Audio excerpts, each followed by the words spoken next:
Welcome to Streams of Collective Consciousness.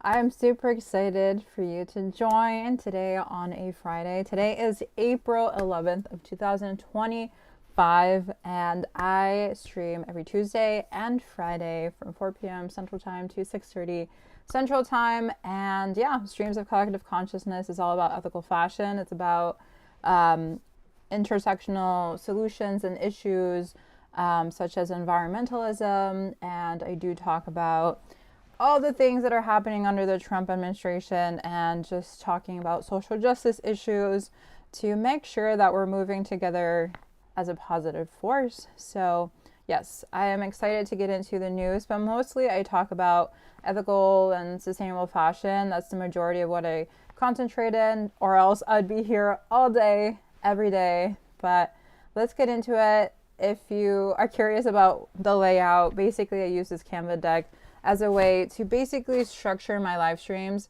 I'm a very structured person, okay?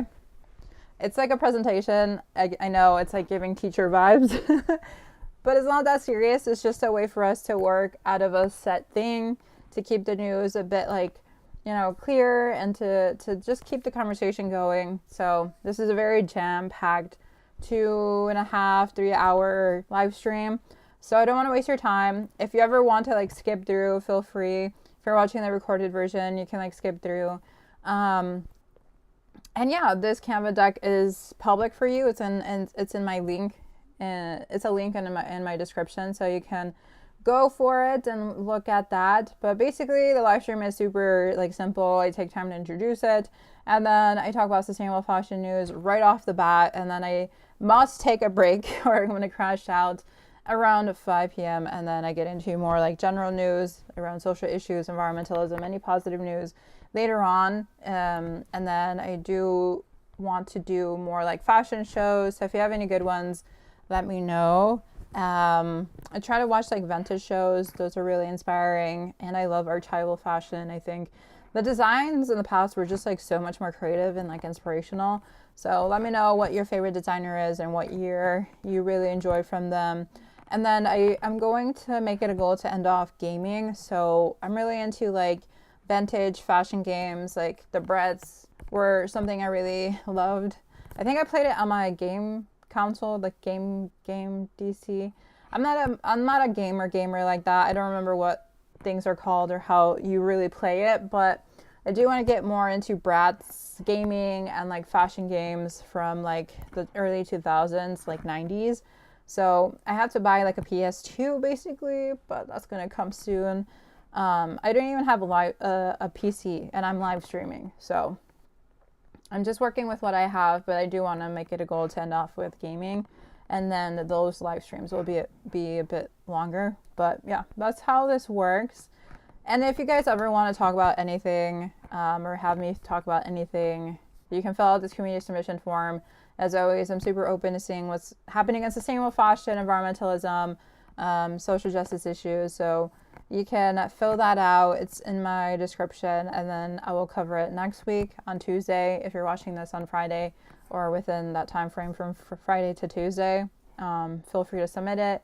You just have to, put in your info, or else I'm really not gonna listen to it or like read it or see it any other way. But here's a bit about me as I check the audio.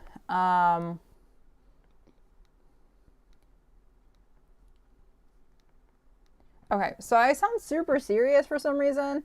I don't know why I sound so serious, but you can't really see what it says there. It doesn't really matter. I'm just an ethical fashion person. I care about fashion.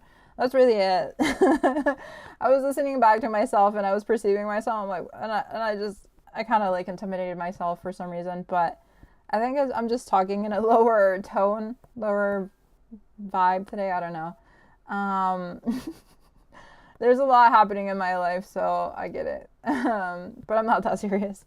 But if you want to join the community, there's a Slack channel that's also in my description if you want to join that. And then if you ever want like an opportunity to be a sustainable fashion writer, have a blog, it's super relaxed, super chill. You can write whenever you want. It just has to be around sustainable and ethical fashion. So that's always an opportunity I wish someone else had let me have, especially if I like their content or if I wanted just another platform without making my own, blog or whatever. And then I'm working on the Substack, so that's just another way to condense all the information I talk about here on these live streams and all the things that I see everywhere all in one place, so you always know what's happening in the industry without having to watch like a whole 2.5 hour live stream. But I always like to get into personal updates and like personal news before I get started. All these slides over here are the things I'm going to talk about, and it's a lot. There's been a lot happening with tariffs, but I love axolotls, and I always just like I just like making things personal. I don't really think that professionalism is like a thing, to be honest. It's just a concept that we put on to like formalize certain personalities and like work ethics, but I just don't believe in professionalism and the way that capitalism says it should be. I think we can be polite and respectful, but it's almost forced upon us in a way by jobs. But yeah, personal news wise, I'm struggling a lot. I think I've been struggling for quite a bit. I'm trying to move to Milwaukee, Wisconsin, currently based in a suburb near Chicago. I don't really like Chicago, to be honest. I know a lot of people are like fans and like they dream of it or whatever, but it's just, I don't really like Chicago. It's too overhyped. It's too crowded. It's too expensive. I've literally visited everything you could visit in the city. So for me, it's like just boring and outdated. So I'm trying to like move somewhere that's like a city, but not really a city, if that makes sense, like a small city.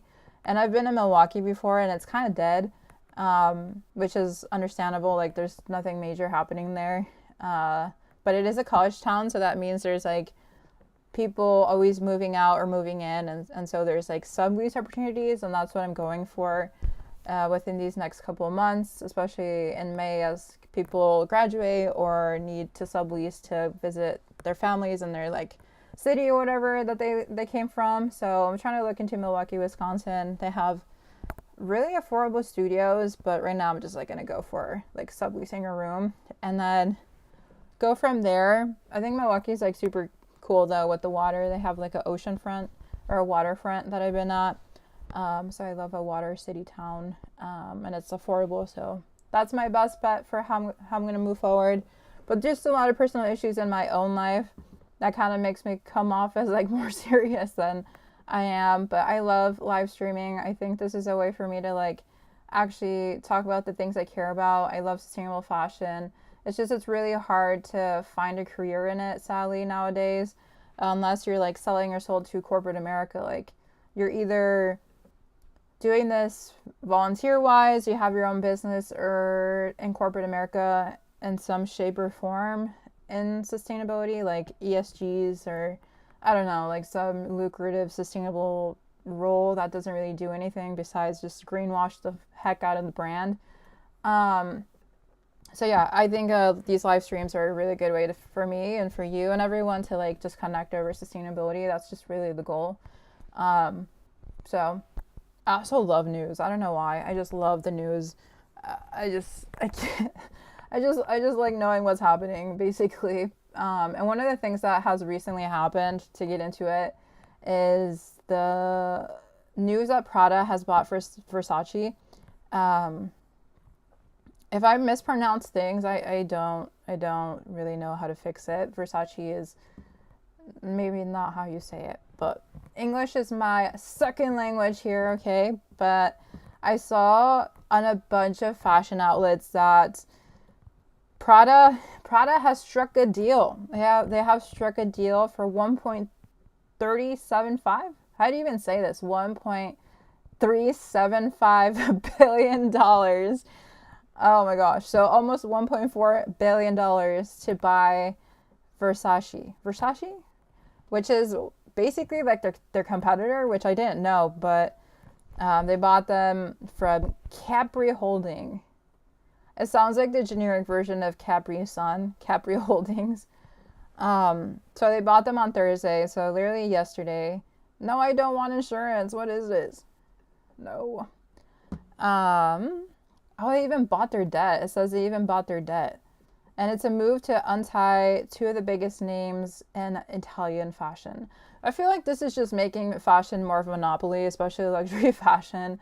At the end of the day, I think it's just like all the same people designing fashion. It's just they move on from being creative director from one brand and then they move on to another one. It's kind of weird. It's just a bunch of white men just bossing everyone around, and they just hop around like little grasshoppers being like, no, this is how we're gonna look this year. Now this is what women are supposed to be like this year. It's kind of weird. It's really weird. But Prada is seeking to expand, having defied a slow burn and luxury demand, while Versace has been operating at a loss in the last few quarters.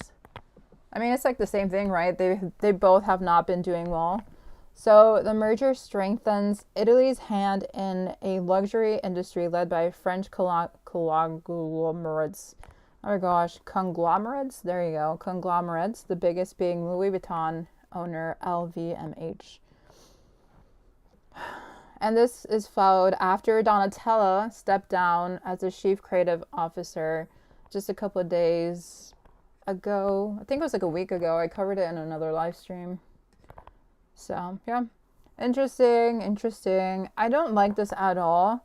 I don't really enjoy having like two major brands come together under the same ownership of like one person or like one big owner. It's giving control freak vibes.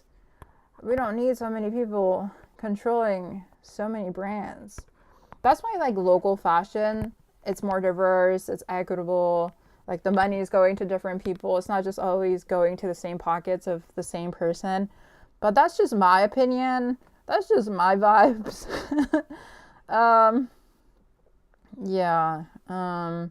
So the price Prada has agreed to pay is a big discount to the roughly $2.15 billion, including debt, that the US-based Capri, then known as Michael Kors, paid for Versace in 2018 when it was sold by the Versace family and Blackstone.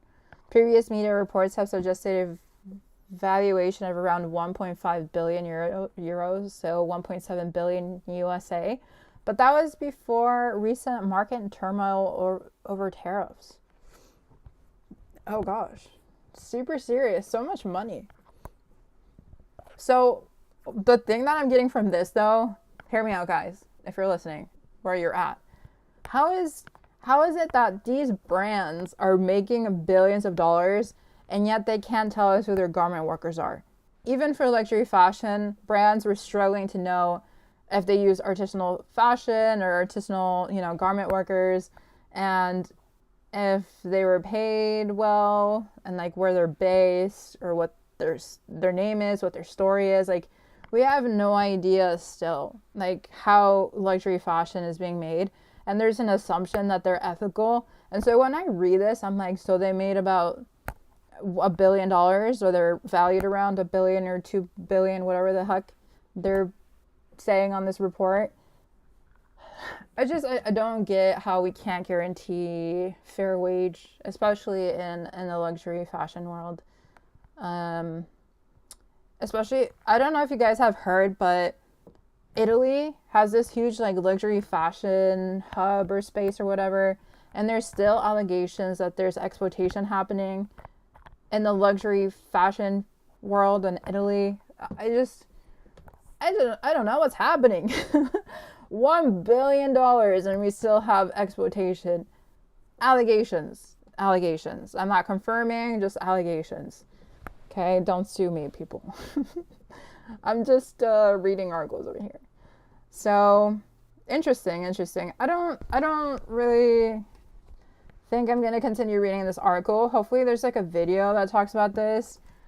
The thing is about fashion news, I always complain about this in every single live stream. It's just a bunch of articles and it's just so tedious to read it. And I just wish we had more like informative videos or like news flashes about all this stuff. This one seemed to have caught the attention of news places, so let's see what they have talked about. The longest video here is 1 minute long. They only gave 1 minute and 20 seconds to this news bit. Let's see what they say. This is by CBS News. Wow, they finally cover fashion stuff in the news. And we also understand that you're watching something in the fashion world, kind of a big headline here and a billion plus headline. Oh, a huge headline. I mean, this is the biggest luxury deal of the year, Reed. Prada announcing it is buying Versace for, get this, $1.38 billion with a B dollars. And they bought it, Reed, from Capri Holdings, which, if you're not familiar with this, it is a New York City group that at one point sort of tried to tout itself as the American answer to legendary French fashion houses. And this is a big deal for a lot of reasons. I mean, first of all, Prada and Versace, we know them, we're familiar with them. These are fashion rivals. They're two of the biggest names in Italian fashion. And so because of that, this merger essentially is setting up Italy to have a bigger hand in the global luxury market. I also want to read you the byline of the New York Times article on this story. It says, "It's a big bet on the value of made in Italy." And the timing here is so interesting because we're talking about made in America, right? It comes while we've seen so much uncertainty in the U.S. markets recently because of President Donald Trump's tariff policies. All right, pretty fascinating. More dollars for Donatella. Thank you so much. I still can't afford it. Thank you. I still can't afford it. Very interesting. I can't even imagine myself buying a $50 pair of jeans. Like, if I buy a $15 pair of jeans, $15, I'd be like, oh my gosh, what are you doing? Like, who do you think you are? Imagine paying all this money for luxury fashion. I'm definitely not in the market for luxury fashion. But let's see what Routers In a has move to to say. unite two of the biggest names in Italian fashion, Prada is to buy smaller rival Versace from Capri Holdings. The deal has an enterprise value of $1.375 billion, Prada said on Thursday. Prada is seeking to expand, having defied a slowdown in luxury demand, while Versace has been operating at a loss.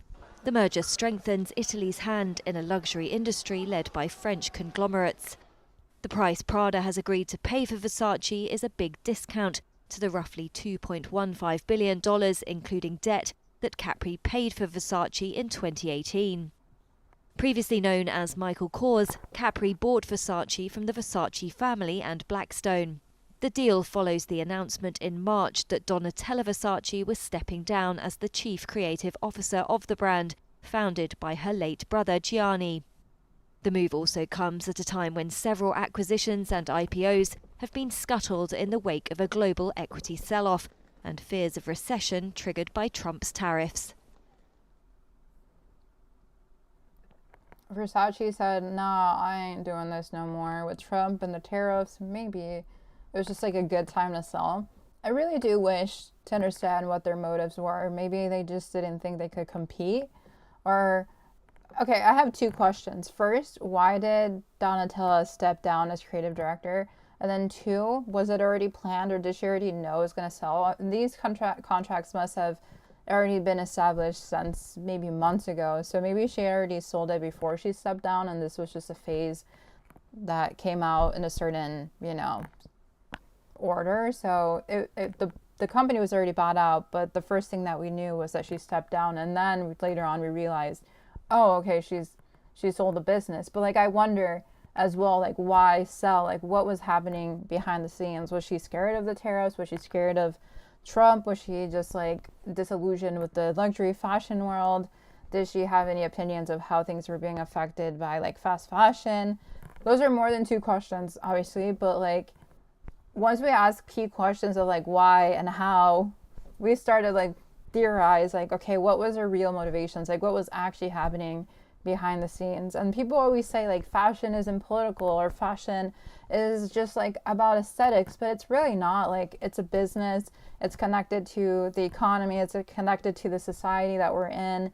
So I'm just always questioning what was the inside scoop? Like, what was said in the executive tables where she sat down and made decisions? Like, what was her thought process?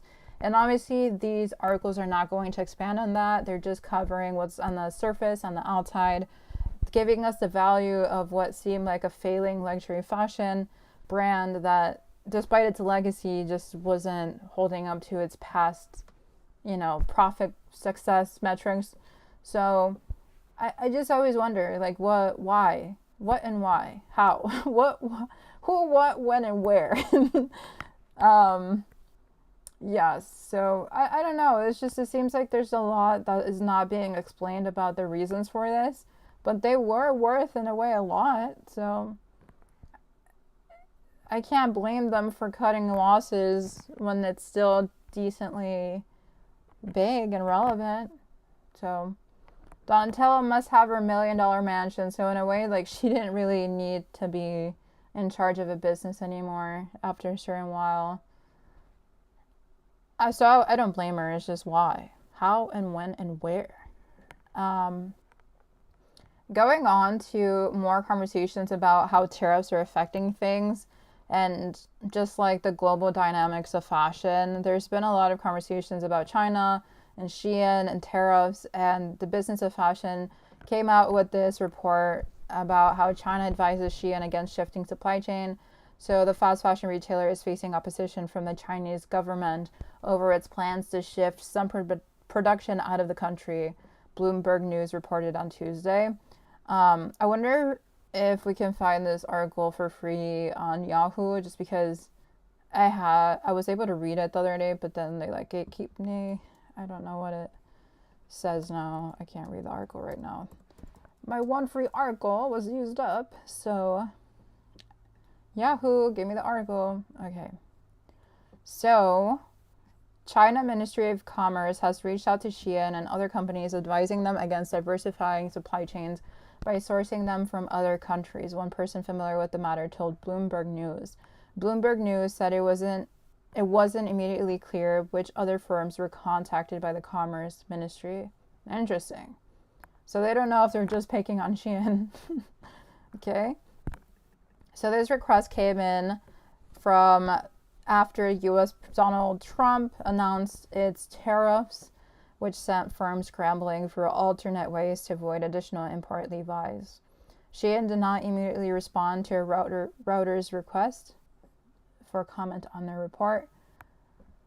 But yeah, Trump will be putting these tariffs globally, especially on China, China and the U.S., man. Trump is making some imaginary beef with China. Like, what did China ever do to you? You're just jealous. He's just jealous, I think. Like, China is a powerhouse. They got so many people working in so many factories. It's kind of crazy. I think Trump just doesn't like competition, to be honest. So I wonder. I do wonder. Is China basically telling Shein specifically certain things during this time frame?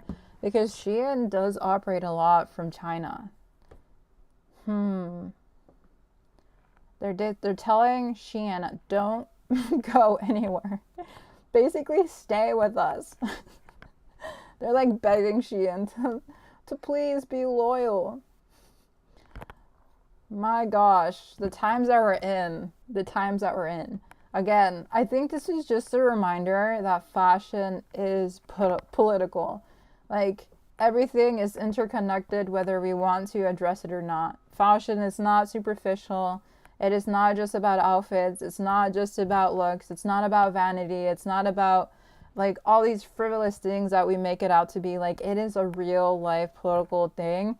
And we can use it as a tool to fight back or push for change as much as they're using it to, oppress us or dictate us into a certain look or, aesthetic or personality. Like, we can use it as well to dictate how we want life, just as brands use it on us too.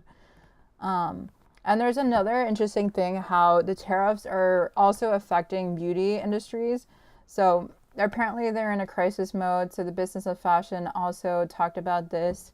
We shall also look to see if we can find the article somewhere else and if there's any videos on this. But the beauty crisis is not looking too good. I feel like the tariffs are just causing crises everywhere. So I'm not surprised that the beauty industry is just not doing so well. I think the beauty industry is almost like a non-essential item. I know for some females it's essential. For me it is. Like, I have to wear like my foundation every day or else I'm gonna go crazy. But I think the beauty industry has a lot to lose if less people are buying products because they can't afford the high tariffs or what's happening. I couldn't find the exact article for free on Yahoo, so we're gonna go see if there's anything talking about the tariffs in the beauty industry on YouTube. Hopefully there is, because I'm kind of curious like exactly what's happening. Oh, look at this. Let's see what this is. Idiotic. Trump tariffs aims to send us back to Triangle Shirtwaist Factory era. Interesting. Good evening from New York. I'm Chris Hayes. Well, here we are now on day 78 of the second Donald Trump presidency, and we are on the precipice of a trade war that has no precedent in modern history. Trump's saying that starting tonight at midnight, the U.S. will 104%, an announcement that sent stock markets back into free fall as everyone contemplates the world's two biggest trading partners bringing global commerce to a halt. Now, basically, every economist across the spectrum, with maybe a few exceptions, thinks this is a disaster. The conservative... I think I'm glitching out. Let's see. Let's give it a moment. Okay, let's see. I think I'm back. Opinion writers of the Wall Street Journal, who helped elect Donald Trump twice, are absolutely freaking the F out that Donald Trump is killing free trade in the American economy. Even Trump's unelected co-president, Elon Musk, is reportedly pleading with Trump in private to reverse course on the tariffs. While publicly, he's fighting online with Peter Navarro, Trump's top trade advisor and the architect of Trump's tariff plans. Musk called him a moron. He called him dumber than a sack of bricks and worse. Amid all this, there has been this desperate, almost kind of pathological search for some sort of reason at the core. Wait. Can we just talk about his glasses? If he actually wears those, that takes confidence and audacity. What are those glasses, man? Sorry, that was a bit mean. I hate those glasses. It's like serial killer vibes. But okay, I just got distracted. Never mind. Core of Trump's policy here. And so you're seeing the MAGA faithful spin this in the media. They've created, and not just them, I think some of the mainstream media as well, they've created this kind of alternate steelman version of what Trump is doing, where what he's trying to do is recreate the middle-class economy of the post-World War II boom years that many people have genuine nostalgia for, because it was the best time for certain folks, I mean, particularly white folks without college degrees, to enter the middle class. You had a strong, growing industrial manufacturing base, meant those folks could get union jobs, paid a good wage, have benefits in healthcare, send their kids to college. You had huge home production, right? And the 30-year mortgage. Oh, you know what's interesting? When my grandparents moved here, my grandfather specifically, was telling us how when he first got here, he had a union job, he had benefits, he was able to make a career as an immigrant very easily with no experience. They were so desperate for workers that they gave him a job with benefits and a union, and was able to grow in the company for a couple of years and visit Mexico and then come back to the job on a very consistent basis. Like, it wasn't like, oh, you can only leave a couple of days. Like, he was able to go back and forth really well. He was born here, I think. Yeah, he was born here. So he was able to do that, fortunately. But when my mom or anyone else tells him about the struggles that they're having now with the current job market here in the United States, he's like, why can't you just go find a union job? So, like, even some immigrants that come from Mexico or have a background in working here, like in the 60s, 70s, 80s, they're still confused. They're confused of how it is that people like my parents or me with degrees are struggling to find even a basic job. It's not as it used to be. And I think all of us want that, like, idealized past where there was more opportunities, there was union work, there was just things made here. But unfortunately, globalization has increasingly made that more difficult because we outsource production, we outsource contracts, and we rely on basically using the global south as a way to have brands make their money and get rich fast. So like to go to this idealized past that most Americans like Trump want is just, it goes against globalization and capitalism. So I always wonder, like, does Trump realize that for him to push localization, it goes against a bit of the globalized aspect to capitalism that he so heavily loves and relies on? So it's like he wants capitalism, but he wants localization at the same time. And yet he's not willing to realize that there's a whole gap that it's not there. Like, just because you want things to be made in the United States, it's really not possible because the infrastructure is not there, because globalization has taken over because of capitalism. Like, so it's just, how do we get through that gap is the question. How do we reach that idealization of like bringing jobs back to the United States and still keeping capitalism? And I feel like that's a question of imagination and like reinvestment in the United States. But like when we talk about socialism, we villainize socialism, but in a way, for me, that's like how we could cover the gap between localization and globalization in a way that provides dignity and respect to a lot of different people in their work and their daily lives. So I really do hope that we can bring things back home, but also like in a way still support other countries and do things fairly overall on a big level. It's just we don't really have the infrastructure. So I just don't get how we can actually achieve this, like bring it back home, make it in the USA, like have things made local. I don't know how we're going to build those infrastructures really fast. And that's a question of like, is this possible? Is localized American work and products possible? You could buy a home cheaply.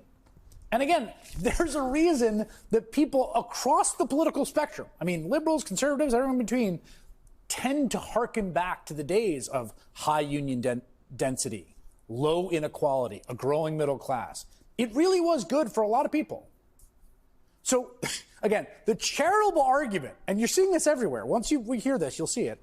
For what Trump wants here, the reason that he's started a global trade war that may very well impoverish the whole world and the U.S., that what he wants to do is go back to the heyday of the 1960s, the Wonder Years opening credits, and who doesn't want that? But here's the thing, and I cannot stress this strongly enough. That is absolutely not what he is doing. It's complete wish casting, because he keeps telling us what his actual goals are here. The country was at the richest point in its history in the 1890s. It was all tariffs. If you looked at William McKinley as an example, he was a big tariff president. In the words of a very great but highly underrated president, William McKinley, I am a tariff man standing on a tariff platform. If you look at some of McKinley's words, he was very beautiful. From 1789 to 1913, we were a tariff-backed nation, and the United States was proportionately the wealthiest it has ever been. Then in 1913, for reasons unknown... One very interesting thing that I want to know about tariffs is that every time I make a TikTok or do commentary about tariffs, people excuse how brands are putting the cost of tariffs, such as Fabletics, who recently is charging a certain fee based on the overall amount of the purchase online. They are charging more because of the tariffs, and it literally says tariff surcharge. And some comments have been, well, tariffs have always been around. But I think the question now is like, how are consumers going to be affected? Because brands are going to avoid these tariffs at all costs. Obviously, we have had them in the past, but now it's more obvious that brands are increasingly going to put, I guess, to blame the extra responsibility of the tariffs onto the consumers. When they're purchasing, they'll have to pay that surcharge. So I honestly don't get how we can continue to justify tariffs when the consumers are going to be basically at fault or responsible to cover this extra responsibility because brands refuse to. But like at the end of the day, like we shouldn't take all the responsibility from the decisions of the government and from brands. It's very unrealistic for the average consumer struggling to survive to be asked to take up the extra initiative or the extra cost when we can't even like buy groceries at a certain point. I don't get how others are like defending tariffs, even if it's for like a means of creating local jobs or local, industries. the government needs to have more responsibility to say, hey, we're going to cover the extra costs, or the brands to be like, hey, we're going to cover the extra costs. It's just a lot of people just justify Trump and big brands so often, and it's running us dry. But tariffs have been around. I know, I understand. It's just, it doesn't make them inherently good. To mankind, they established the income tax so that citizens, rather than foreign countries, would start paying the money necessary to run our government. The foreign countries don't pay the tariffs. But that aside, as you can see from that nice montage we put together, it's Do you just freak out? The mini freak out. not about the 1950s. It's not about the 1960s. It's not boomer nostalgia. It's not the Wonder Years. It is quite explicitly about taking us back to the 1890s, to pre-1913, to William McKinley. He said it on the campaign trail over and over and over again. He said it on the day he announced the tariffs to the world. He is also very clear and consistent about why. The President of the United States, and again, he said this many times, just hopes this $6 trillion tax hike he is unilaterally slapping on you via all imports to the U.S., most of which will be paid by working, middle class, and poor folks, will raise revenue he can then use to hand over to the billionaires by either massively cutting income taxes or getting rid of them altogether. It is a plan economists call unrealistic, unattainable, bad math. It would be wildly regressive. But even if the math could work, think about it. Again, the period he thinks is the golden era, the heyday he's returning to, is the Gilded Age. And tariffs are the way to get there. And part of the reason it is such a just idiotic, destructive, insane idea, and no one can really actually accept that's what he wants, even though that's what he's telling us, it's like the opposite of Morning in America, right? A shining city on a hill in America of the future. IRS e-file is now open. America's not looking too good right now. That era was about rampant tuberculosis in tenement slums, non-existent public services, poor sewage, heavy industrial pollution, robber barons lording their insane wealth over everyone. No one but, like, billionaires could possibly want that. I mean, they did build a bunch of nice houses in Newport, Rhode Island, but... And what about those manufacturing jobs, right? Isn't it all worth it if it brings heavy industries back to the United States? Yeah, maybe to factory owners, possibly, for workers. Again, we're not talking about high-paying unionized assembly line jobs of the 19... That's also a question I always have. Like, if we're going to bring jobs back to the United States, there's almost in my head an assumption that they're going to be union jobs, but there is no guarantee it's going to be unionized jobs with benefits. I feel like it's almost going to be like the new Amazon frontier, where Amazon just kind of subcontracts or contracts on a very short-term basis and has like camera surveillance to optimize productivity and efficiency at the expense of people's mental well-being and physical well-being to basically meet production quotas. Because if you look at the global south, these workers are being worked 12 plus hours and they're being paid like $1 or $2 basically. I know they have their different currencies, but basically if you convert their currency type into US dollars, it's basically about $1 or $2 an hour, or even less than that in some places. I don't think that products are going to lower in cost or become better in the long run if we do make things in the United States, especially if it's unionized. I personally don't mind paying a bit more for things to be made ethically and sustainably. That's just like my whole thing on this platform. Like, if you can invest your money on things that you actually care about, invest it, because in the long run, it's going to help people have a stable, dignified life. It may be harder as a low-income person, I get that, but do we really need Sheins? Do we really need all these Amazon random things that we're throwing away? Probably not. So just being more intentional as a whole could help. But I think that systemically, like, unions and made in the USA factories is probably not going to be a thing. I don't really think made in the USA is unionized or fair or dignified work. I think it's just going to be like another version of Amazon. But I hope I'm wrong. I hope that there's union jobs coming forward from all these things. It's just there's no guarantee unless there's laws or initiatives to reinforce that there's dignity and equity. But there's no guarantee if we leave brands to do voluntary action for us. 1950s, 60s here. So don't think GM.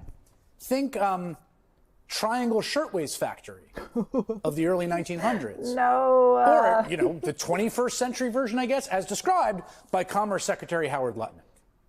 Trillions of dollars of factories are going to be built in America. That's huge GDP. The factories being built in America are huge. That takes GDP. years. And you've said that is going to robots are matter going to to fill us. those jobs.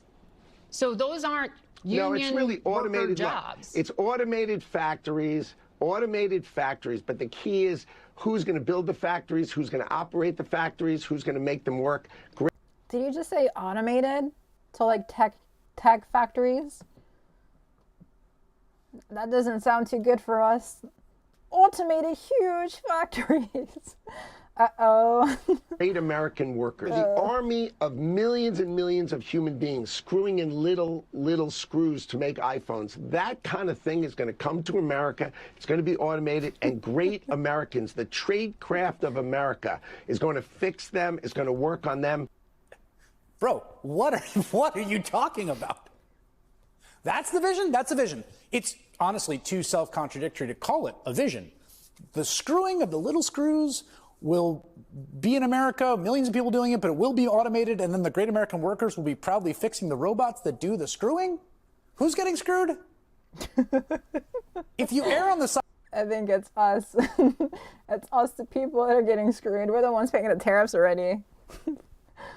Oh, we're getting screwed, buddy. It's us. We're the ones losing, as always. I don't really think we live in democracy anymore. I think this is just another way to be under a dictatorship, under the guise of democracy.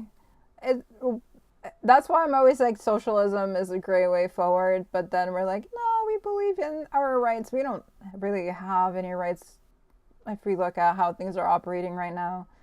Brands and the government are not out looking for us in the best interest of our well-being. Like, it's just, let's just use them for our own plans. They don't care about us. They really don't. The side of taking it all seriously, which again, it takes some effort, or believing that Trump wants to see this through and cause a global trade war and send us back to the 1890s, which I think is where we're at. The only thing that can stop it right now is probably Congress. And what's surprising is it looks like it might be starting to move a little bit in that direction.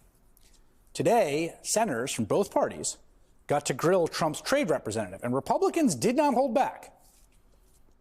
Who pays these high tariffs? In the short, medium term, it will be the consumer. It'll be the consumer. And so I'm worried about the inflationary effect. I'm worried if there is a trade war, that we're going to have markets shutting down for American farmers. I don't often agree with the members on the other side of the aisle, but in many cases here today, particularly when they're expressing concern about small businesses in their states, I'm hoping you're very, and I hope you and the president are very sensitive about companies potentially going bankrupt by these actions. Whose throat do I get to choke if this proves to be wrong? What? Whose throat do I get to choke? What was that? His face. No, they did him dirty, okay? What was that quote without context? He must have been talking about something. Was it in response to the other two guys? No, I need more context. His face is just... They set the other man up. They set him up. Come on, don't do the white man dirty. That last senator there, that's Tom Tillis in North Carolina. He's up for re-election in a swing state. He's also one of 7 Republican senators who are now backing a bipartisan bill that would require Congress to approve President Trump's tariffs on trading partners. Under that bill, sponsored by Republican Senator Chuck Grassley of Iowa and Democratic Senator Maria Cantwell of Washington, any tariffs imposed by the president would expire after 60 days unless Congress voted to approve them. Wow. Okay. I see how it is. I like this news report. It was very informative. Okay. I feel sorry for us. I really do. I don't really have high hopes in the government.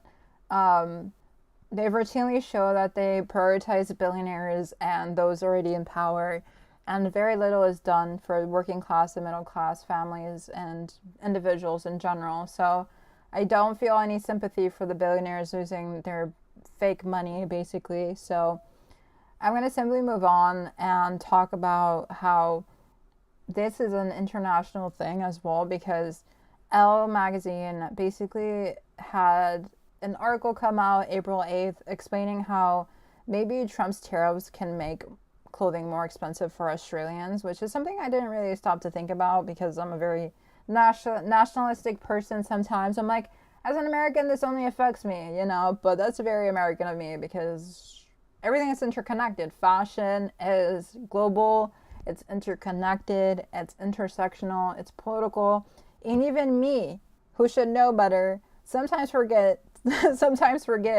that this is something that affects everyone outside and inside of the United States, and this is beyond China. This can include people like Australia.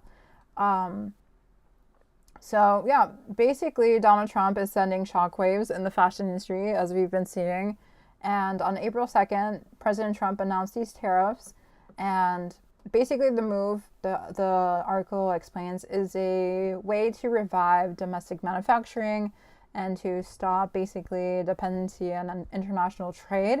But Lulu's shares have plummeted more than 10% because of this, and Nike and Ralph Lauren have followed closely behind, and fashion retailers across the U.S. began recalibrating their supply chain.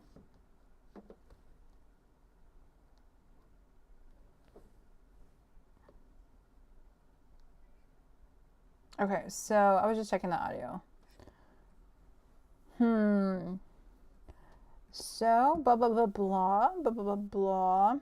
So how will Trump's tariffs could possibly influence Australian shopping? So, though Australia... blah, blah, blah, I cannot talk. Where was I?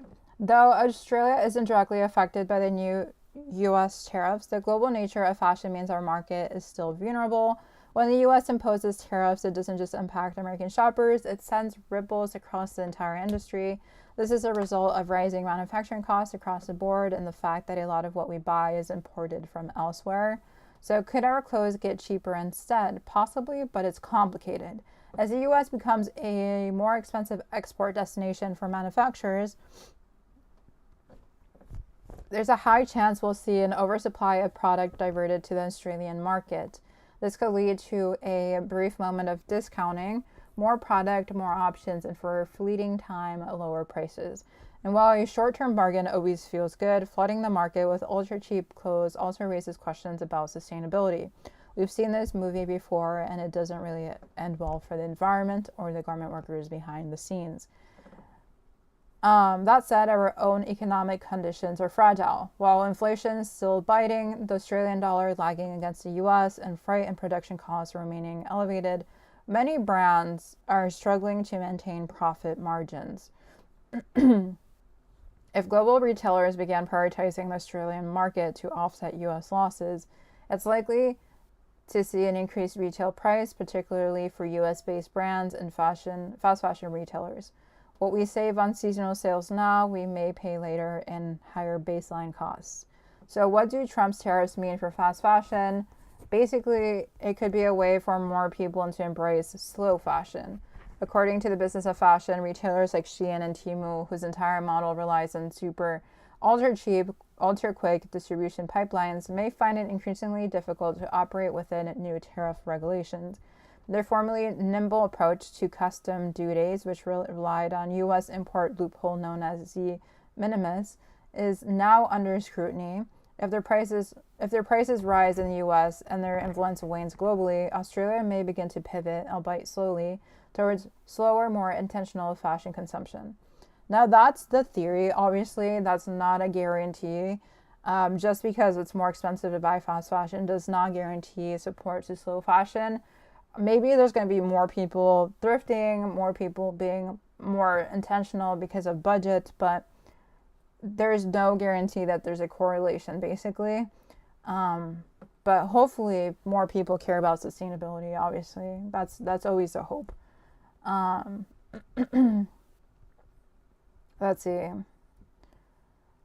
Will Australian clothing brands be impacted by tariffs? Not in immediate danger, but there's definitely headwinds. Interesting. Some local designers may feel the pinch, particularly those with strong export ties to the U.S. Australian brands who have built considerable offshore cash might find it more difficult to scale internationally if their goods become cost prohibitive to U.S. stockists. I don't really know what I just read, but it seems like if they're affiliated with Australia, they may be paying more, especially if it's connected to U.S. stocks. I just always wonder who's writing these articles. They don't have to overcomplicate it. Like, it's just normal people reading these articles. But sucks to be affiliated with the United States. Unfortunately, or fortunately, I don't like being an American sometimes, so I get it. If they don't want to be connected to America right now, I totally get it. So yeah, there is a possibility that Australia may feel the impacts of this if they're affiliated to the United States in some way. But then again, like, fashion is so interconnected that I think inadvertently, like, no matter what, every single country, every single consumer is going to feel this. Especially when the United States is like, yeah, we're number one and blah, blah, blah, we're number one and blah, blah, blah. Like, I think just because of their influence, everyone else is going to feel what they're doing, unfortunately. We got to knock America down a few pegs, to be honest. Okay, so to move on, there is a very interesting story right now about how a Chinese court basically put a prison sentence for people who were like counterfeiting Burberry. Yep. I just don't know if stealing justifies a prison sentence.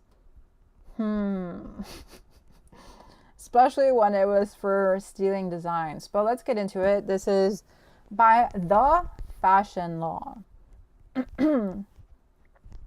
Wait, I kind of got distracted by the outfit. I got distracted by the outfit. Okay. It was a rough transition right there, but let's just talk about Burberry. I was raised on Burberry.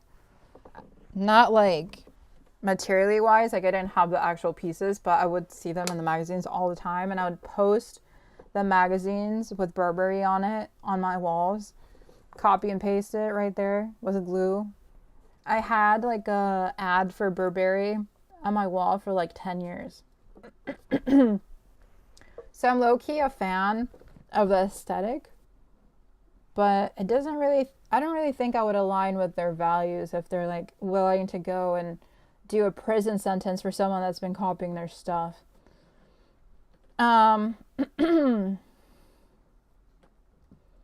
So my voice is actually leaving me. So let's have Robot Voice read this while I recover my voice. I've been talking a lot today for some reason.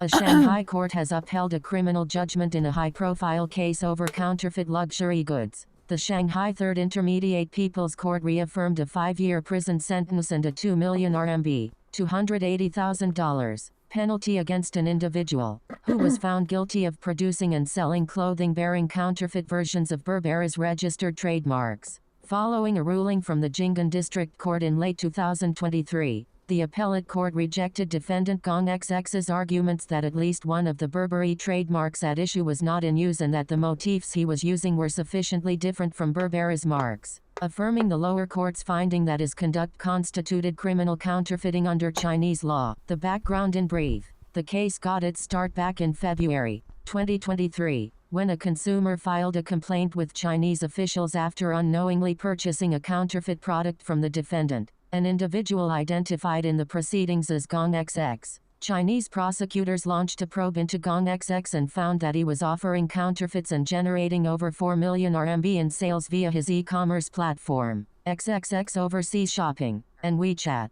Gong XX was ultimately convicted of counterfeiting by the Jinggan District Procuratorate and sentenced to 5 years in prison and a 2 million RMB fine. Following an appeal and a second instance trial, the court upheld the lower court's order.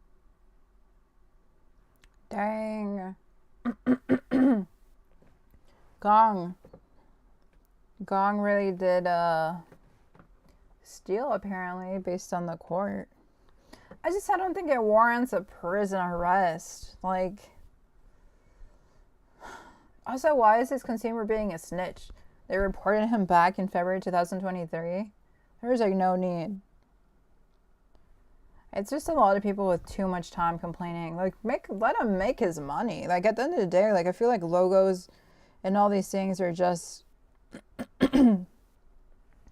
they're just logos. Like, it's not a huge deal, especially with big brands. Like, I don't like it when you steal from like small local designers, obviously, but like with these big brands, just leave Mr. Gong alone. He's just struggling right now. He's just struggling. She's just a baby. But no, seriously, honestly, I think if he was making over 4 million RMB, then he was doing pretty good. He's using WeChat. Dang. Whole operation right there destroyed. He was sentenced to 5 years in prison and has a 2 million RMB fine. Dang, that's a lot of money, fine.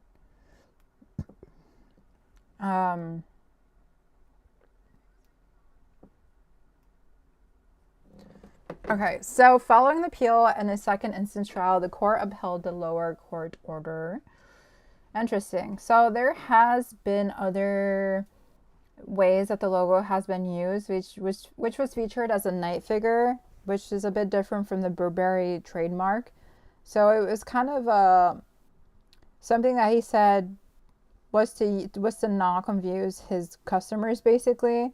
But the prosecutors argue that under Chinese trademark law, an allegedly infringing mark does not need to be identical to the original mark in order to be considered counterfeit or infringing. Since Gong's version closely mirrored Burberry's mark with negligible differences, the ordinary buyer could not detect. Prosecutors successfully argue that consumers were likely to be confused about the source of the counterfeit goods. Basically, the ones he was using was not exactly the same, but because they say consumers are not able to distinguish the difference between real and bad, basically, and they can't see the small details, that basically it was copying Burberry's, even if it wasn't exactly the same. Interesting. Oh, and then Gong says that one of the trademarks he was accused of infringing upon, called Burberry Black Label, had not been used actively by Burberry in China in recent years and had been discontinued on a global scale. As a result, he maintained that Burberry could not enforce the mark it was not using. The court dismissed this argument, noting that criminal law in China does not include exceptions based on trademark inactivity. Prosecutors provided documentation from Burberry confirming that Burberry Black Label remains a valid registered trademark in China, approved for use on apparel. Furthermore, the court noted that products bearing the label continue to circulate in secondary markets, thereby enabling Burberry's mark to maintain its legal and commercial relevance. Dang. So they sued in blind. They're like, yeah, it doesn't matter if it's not being used right now. It's still in secondhand markets and it's still ours. It's still registered as a trademark under our name, even though we don't really sell it in China. Interesting. Mr. Gong was smart, though. He's like, I know that you guys don't use this. Dang. With the foregoing in mind, the court sided with Burberry, affirming the lower court's finding that Gong's conduct constituted criminal counterfeiting under Chinese law. So here is the bigger picture. Yes, I love a bigger picture. It says Burberry's win reflects the growing emphasis on intellectual property and reinforced in China, especially around infringement of high-end brands. Experts argue that the decision, which aligns with broader efforts by Chinese authorities to strengthen legal protections for trademark holders and reassure international brands of China's commitment to upholding intellectual property rights in both civil and criminal context. may serve as a strong deterrent against counterfeit operations in China, particularly those using e-commerce platforms and social media to reach consumers. Interesting. Key takeaway, China does take criminal enforcement of IP crimes seriously. So if you want to steal, do not steal IPs or trademarks if you're in China, or else you're going to go to prison. And it should not be overlooked by IP right holders. Dang, okay. I'm kind of scared of China now. If I steal something in China, I'm going to go to prison. 2 years of prison and 2 million fine. That's crazy. I don't think it's justified though. I really don't think it's justified to go to prison for 2 years. It was just a logo. The man just copied a logo and he was using something they didn't really sell in China anymore, or anywhere really. 2 years? I think it's too much. He didn't even, did he really harm anyone? Oh, I know it's like wrong technically, but like the sentencing is just way too harsh in my eyes. Way too harsh. Okay, so we're gonna take a palate cleanser. It was a pretty intense article. I don't agree with the prison sentence. Mr. Gong, poor thing. Wait, I'm gonna contradict myself. Let's see if there's anything on this in news sites. I'm just kind of curious who has covered this in a news bit. I know the fashion law covers this because they're a fashion law place, but like, does anyone else care? Is anyone else talking about this?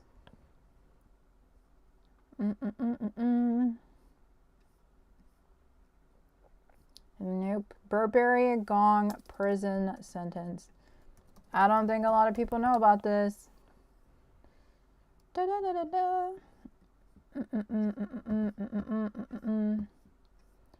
don't see anything. Burberry copyright. Burberry sent a literal man to prison for copying their stuff for 2 years.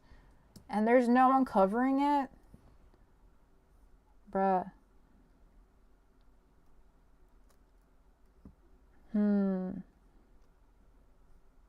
What? Trademark brand wars. Dang, Burberry is really, really vicious with their trademarks. But no one's covering it. What the heck? Wait, what is this? Civilian employee dubbed Gucci God is sentenced to 15 years for stealing 100 million from the U.S. Army. Oh, okay, that's different. she liked Gucci. That's all she liked. No, there's no one covering this. Burberry, you sent a man to prison for 2 years. And no one's talking about it? There I am. I'm talking about it. That's disappointing. Guys, we need real news. I'm tired of looking at Trump on the news. We need to call out Burberry for sending a man to prison for copying their designs, even though it was technically different. Ugh. Okay, so I wonder, now changing a bit of the direction of the live stream, I wonder if anyone's making sustainable fashion Coachella content.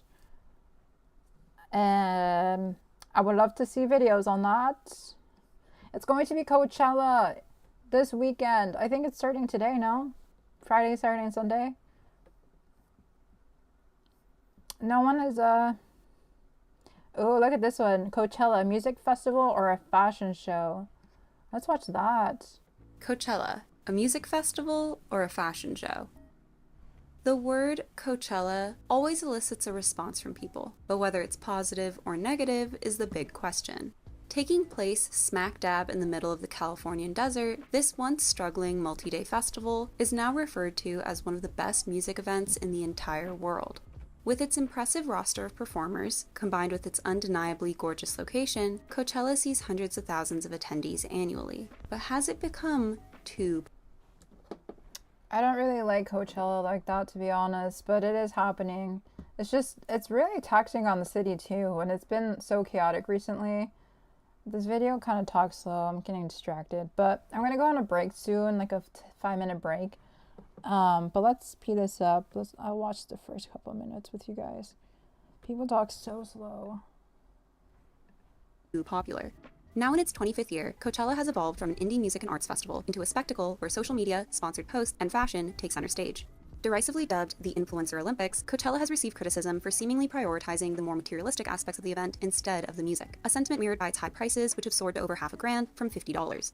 In today's video, we're going to be taking a look at everyone's favorite or least favorite music festival, Coachella. We'll be discussing the event's humble origins, its acceptance in the mainstream, the eclectic mix of performers that have graced its stages, the controversies that have arisen in recent years, and the undeniable impact of fashion and influencers on its reputation. Let's get into it.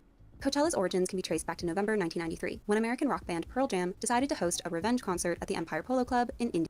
Shade stations, but at 100-degree weather, it wasn't uncommon for people to experience heat stroke, and nobody was exempt from this, not even people working the festival, with the Daily Beast publishing a report in 2019 that alleged that employees received insufficient food and water while standing for long hours in the harsh sun. While this should have caused an uproar, the public... I used to be raised on Coachella vlogs. Like, I was so jealous of all the influencers that would go, but I've seen the recent Coachellas. I'm like, I would never go, and it's way overpriced, and people literally sleep in tents. It seems like a lot of effort for like very little payoff. I just have, it's a lot of effort for that Instagram post, you know? I would really just want to go to like vlog it and like take a photo, but I wouldn't really want to like go. And the music is not that interesting for me. Like, I know the Marias are going to play on one of those days, I think tomorrow, but other than that, like, I wouldn't really care for anyone else. Public's attention was on a different piece of drama that had emerged. Oh, this is another controversial opinion I have. Everyone just dresses the same. Like, it's no longer about like unique outfits. It's more so like, how can we look like everyone else in the standardized aesthetic, to the point that it's not, we're kind of looking at carbon copies. It's not fun anymore, I guess, for me. As a kid, as like a preteen, it was like so fun to look at all the outfits, to like look at all the posts. It was something I just kind of craved to look at every single year. But now it's like, how are these outfits cool? It's all fast fashion, random stuff that people just throw away afterwards, but they all just copied each other. I don't get how Coachella's fashion anymore. I don't get it anymore. From the festival, the feud between 20-year-old James Charles and 38-year-old Patty Westbrook. The popular beauty YouTubers were known to be close, having collaborated multiple times in the past. But on May 10th, 2019, Westbrook posted a video titled "Bye Sister" that said she would no longer be associating with Charles for a variety of reasons, including his allegedly predatory behavior. The video and her claims quickly went viral, resulting in Charles losing 3 million subscribers, while Westbrook gained 4 million. Has held Revolve Festival, their own mini music festival with drinks, performances, and plenty of photo opportunities for people to flood their followers' feeds with. With such a large chunk of attendees being influencers, people who are more focused on creating content than the event itself, some critics began to say that Coachella was ruined. I personally don't see the issue, because if you actually are there for the music, what does it matter if a random person you don't know is taking photos of their outfit? Pay attention to the stage instead. Sure, every April it does get a bit exhausting to endlessly scroll through dozens of Coachella OOTDs, but it's also important to understand that it is their job. Can you really fault them for participating in something that guarantees more exposure and engagement? Yes, we do. I fault them. What is this? What is this? All of this is going to end up in the landfill. I do blame them. They don't have to go. They don't have to do anything. They're influencers. The only thing more popular than me... Bro, no. Move. Issue with, which isn't really unique to Coachella, is the blatant wastefulness on display. How many copies of the same outfit do companies send out, knowing full well it's just going to get returned? How many people buy an entire festival wardrobe that they never wear again? How many water bottles and beer cans are thrown on the ground and forgotten immediately?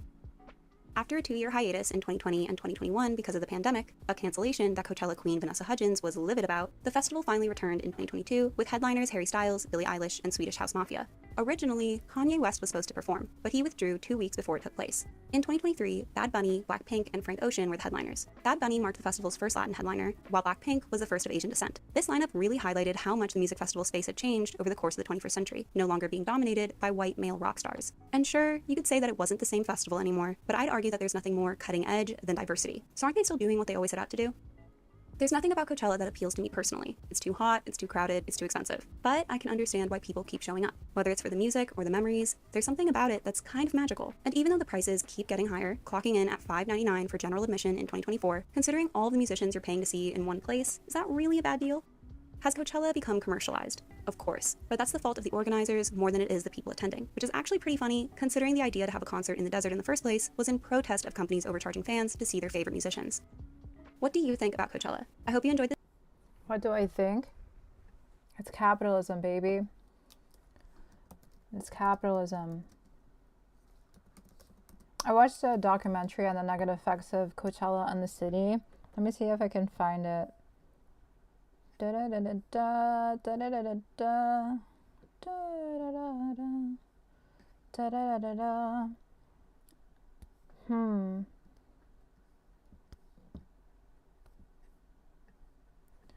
Let's see. I swear I saw a video on the negative effects. I mean, obviously it's very taxing on the local city, but I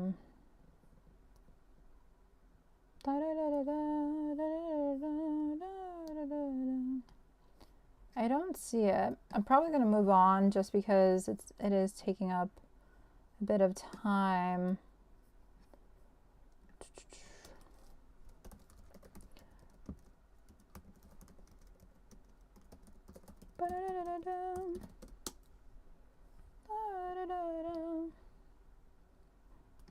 Blah blah blah.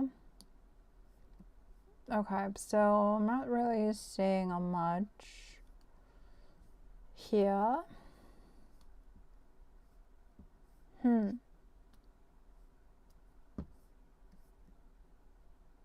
no, I don't really see anything. But I've been saying it's been a nightmare recently on TikToks.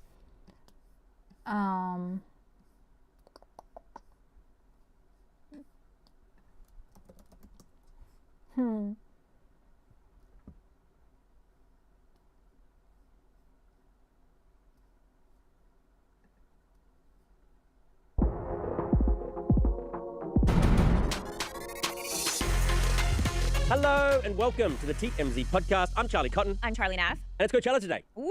Coachella is here, weekend one. Weekend one. Usually I would have driven down yesterday. Yeah, I would have too. I would have driven out last night. Yeah, because then you get a good spot. Spot? Well, I can't. Oh, ooh. Yeah, not my style. You do all the glitzy glam. Yeah, I would stay at a big house with friends. You'd get out there in the evening so that today you wake up, you're poolside. We have such different Coachellas, Charlie. I know we do. We have the opposite. But neither of us are there this year. Neither of us are there this year. That's adulting.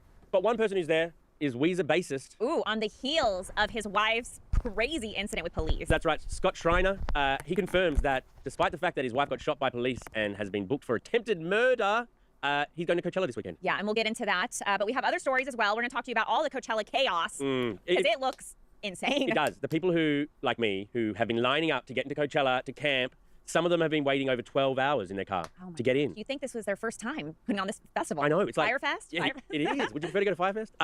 And finally, we're going to talk about Noah Cyrus because it appears she's friends with her mum again, her mum who stole her boyfriend. I'm happy about this. Right. Because there was a lot of turmoil in that family, and now it seems like they're patching things up. Correct. But before we get into these topics today, we want to remind you guys we are live. And if you are... make your comments, create... Oh, that's my news day. Okay. All right. First story we're going to talk about. Coachella's this weekend, and Weezer will perform despite the fact that... This is shocking. I'm surprised you just don't get someone to sub in. Well, but they're subbing. They're subbing for... FKA Twigs. Who couldn't do it because of visa issues. Yeah. Weezer's filling in for her this weekend. And Weezer's filling in for Visa. Is filling in for FKA Twigs. Yeah. And then next weekend, it's Ed Sheeran's going to be filling in for her. But, I mean, you would think after this insane shootout with the bassist's wife, maybe he'd be like, oh, I should be at home with my wife. But we actually caught him out yesterday. Let's have a listen to that clip. No, how's your wife doing? I know a lot of people are concerned. Yeah, she's all right. Thank you for asking. Morning, Stephen. Are you upset? What's up, Tuxedo? Are you upset by any chance the way that the police handled the situation? I know I can't comment on that. Okay. Ooh. Okay. Why is he so... I always feel like I'm disappointed in drama on TMC. I actually really wanted to know what was happening with the Coachella chaos. but they're getting into too much drama and tea, so I'm gonna move on. That was not very informative. Sorry, I'm just gonna move on. Just gonna stick to my Canva thing, but I really feel sorry for those that are going to Coachella and like experiencing all this like heat strokes and chaos. It's a love for music and a love for fashion that a lot of people are going to these things. So I pray for those actually out there today and who have been out there for a couple of days now and who are just literally camping in the middle of nowhere. There's just chaos all around. But I'm going to move on to more serious topics besides drama and Coachella desert shenanigans. Basically, the fashion law made another article describing how there's been a legal battle with the UGG boot dubs. So basically, there's a lawsuit that is playing out in federal courts in California, where UGG owner Deckers Outdoor Corp is moving against Quince, which is a fashion brand that has a cult following, and basically raised a bunch of money, $120 million in funding, in round Series C funding. So basically, an interesting lawsuit has come up where there's like copying basically of the Burberry aesthetic. So according to the motion for summary judgment, Blast Brand Inc. was doing business as Quincy, and they're looking to escape the trade dress infringement, patent infringement, and unfair competition claims that basically Deckers, which is, Burberry, Burberry? Why am I saying Burberry? What is this? Why am I saying, oh my gosh, I said Burberry, but Deckers. I'm so confused. The UGG, the UGG. I was saying Burberry for UGG. So basically UGGs is challenging another smaller brand because they're like copying from them, but they're basically saying, no, like we're not copying. There's no trade dress infringement. There's no patent infringement. There's no like unfair competition, basically. Oh, there is unfair competition, basically. I feel like this is a routine thing between major brands and like smaller brands. They may take inspiration and then they may sell something very similar. And then like the bigger brand is like, no, that's not what you should be doing. Like, this is our thing. This is our logo. You can't do that. In a way, they're right. Like, yeah, it's very similar. This does look like an UGG boot. It's just, don't they make enough money already? Oh my gosh, I'm confusing everything. Like Uggs and Burberry's, like we don't need more of these major brands making more money. It's a loop in my head. Honestly, just let smaller brands do their thing. Like, I know legally it's not the right thing to do for smaller brands to copy, and I'm not advocating for copying. It's just, do you really need to be so aggressive? Like, they're just boots. They do look similar, but they're just boots, guys. Ugh. And Uggs has been in so many legal battles about its name, about the origins of its things. It's just, why do you have to be so aggressive with it? But yeah, I don't know. It's way too aggressive in my opinion. A unique fashion show was. But there's exciting solutions around the world and across the nation. I always will be the advocate for local sustainable fashion initiatives and fashion brands. I will never give the right of way to basically the bigger brands. I just think they're evil. After a certain point, if you're making more than $1 million, I'm not going to justify your actions, your opinions really in my head. And it's always good to remember that there's people that actually care to do the right thing, who are doing things localized. They're coming up with sustainable alternatives, sustainable options. It's always going to be better to do your own original work. Hopefully you're not copying anyone. Hopefully you're being original. Hopefully your inspirations from other brands, other places isn't causing you to be in a core, basically. That's the hope, obviously, for me. But there is a lot of local sustainable fashion shows emerging, and this is what makes me excited about showing up in these live streams. This is what makes me excited about the industry, is that there's like really cool people, really cool leaders coming up with unique ideas, like the Green Threads, which is like a fashion show that's promoting environmental sustainability. So let's take a look at this and let's move on from the Burberrys and the Uggs. That stuff is just irritating me today. A unique fashion show was held in Rockford tonight with the goal of teaching environmental sustainability. The Green Thread Sustainable Fashion Show was held at the Norwegian and put on in collaboration with Severson Dells Nature Center and Tadmore Tailing and Alterations. 5 designers and 5 models, you can see, were part of the event. It featured original outfits made from recycled materials. The event is meant to send a message about thinking more green when you buy your clothes. Your favorite blue jeans take hundreds of gallons of water. Your those fast fashion shirts that you wear 5 or 6 times and they start to fall apart, there's a lot of energy that goes into producing and shipping those. So we really encourage people to buy higher quality when they can. We recognize that there can sometimes be a barrier to that, but also looking at thrift stores, so repurposing clothes. The event also included a discussion on how to make sustainable choices and make a positive impact on the world.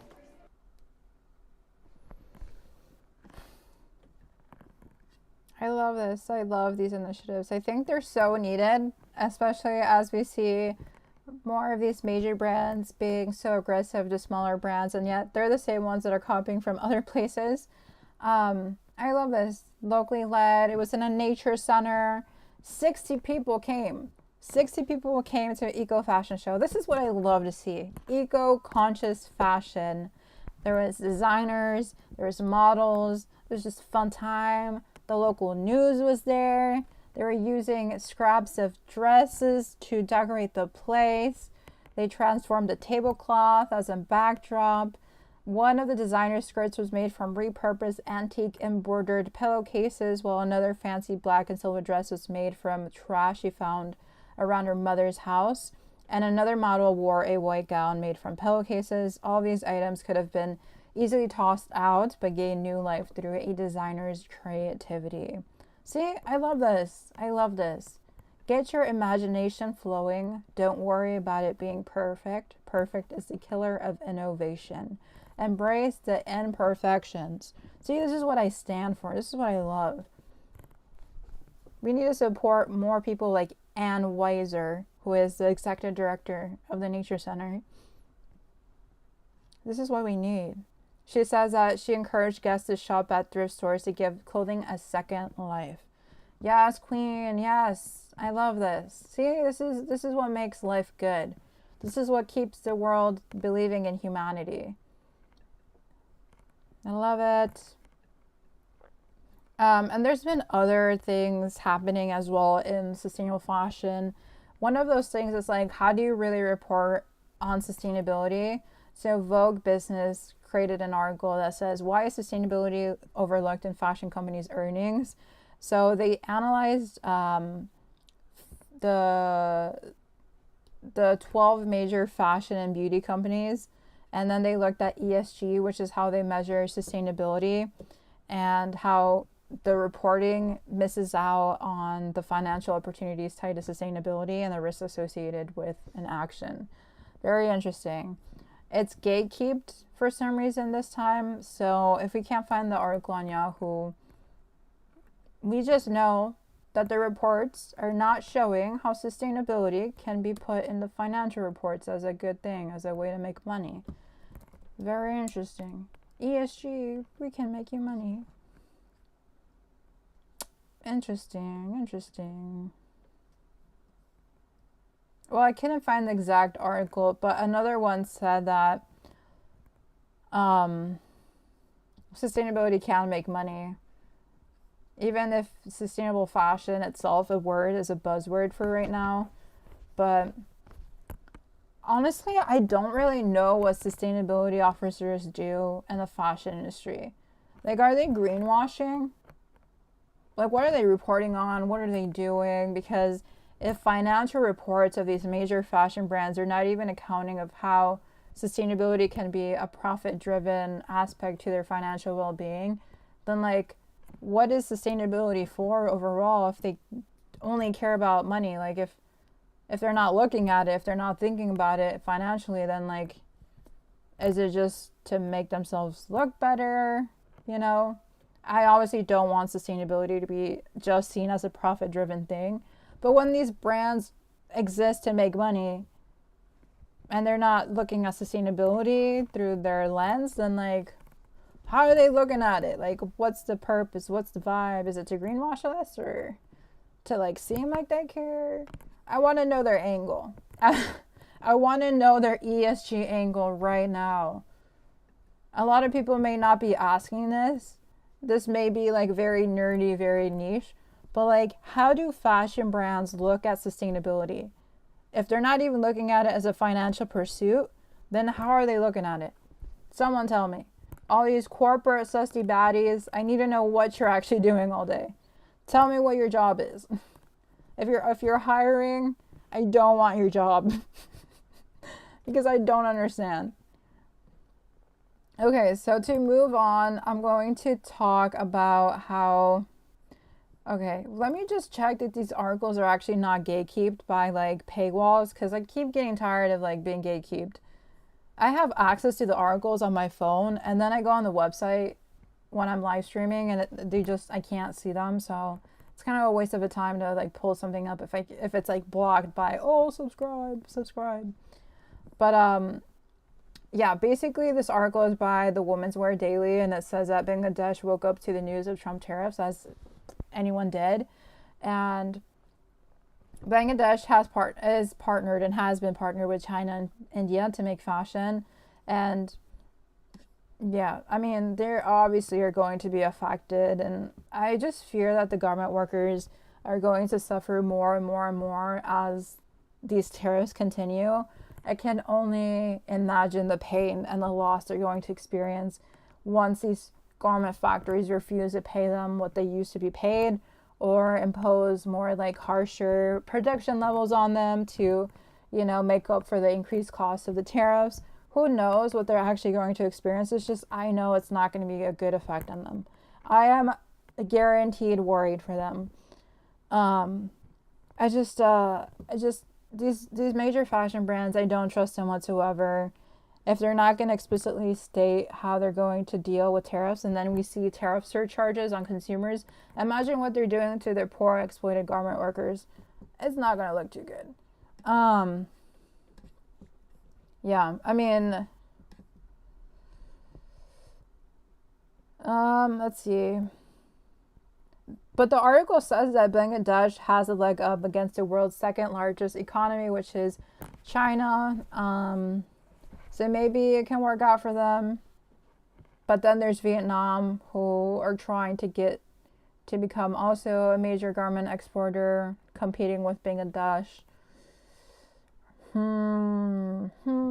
So much competition, so little time, so many American dreams and so little American wages. I wonder what we shall ever do. I don't want to be pessimistic here, obviously, but it's kind of hard to see the optimism in the American dream when we have so many things killing and destroying so many others. The world is very interesting. Okay. Whoa. So many words, so many news. Alrighty.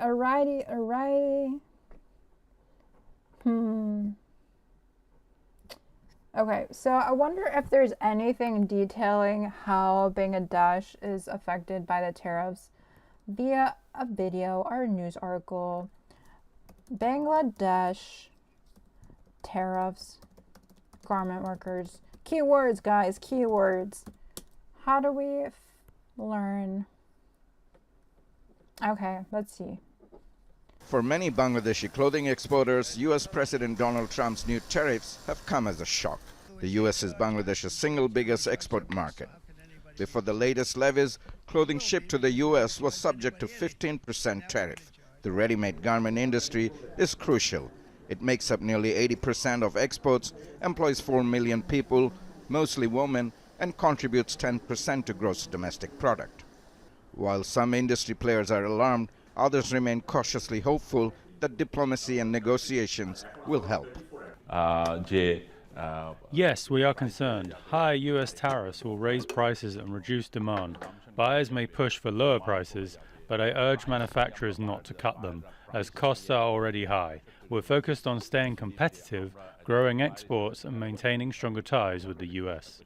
U.S. goods such as cotton, scrap metal, Boeing aircraft, condensed gas, and machinery are mostly tax-exempt in Bangladesh. This is a seismic shift from the World Trade Organization framework we normally trade under. I am communicating with my counterparts in the US, and accordingly, we are taking steps to increase trade and reassess and remove tariff-related and non-tariff barriers to facilitate more US-Bangladesh trade.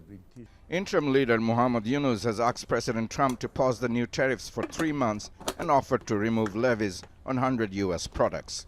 Bangladesh's ready-made garments industry, an important part of its export, could suffer major losses because of the higher U.S. tariffs. The increased cost may make it more expensive for American buyers and weaken its competitive edge. Economist Mustafizur Rahman warns that the U.S.-led rule-based global trade system is on the verge of collapse. He says the system once ensured equality for developing nations, and without it, powerful countries will be able to set tariffs on their own terms. The tariff may create global economic uncertainty, leading to higher inflation, slower growth, and reduced consumer demand in the U.S. Uneven tariff structures could trigger trade diversification and even a global trade war, which would adversely affect Bangladesh's economy and exports.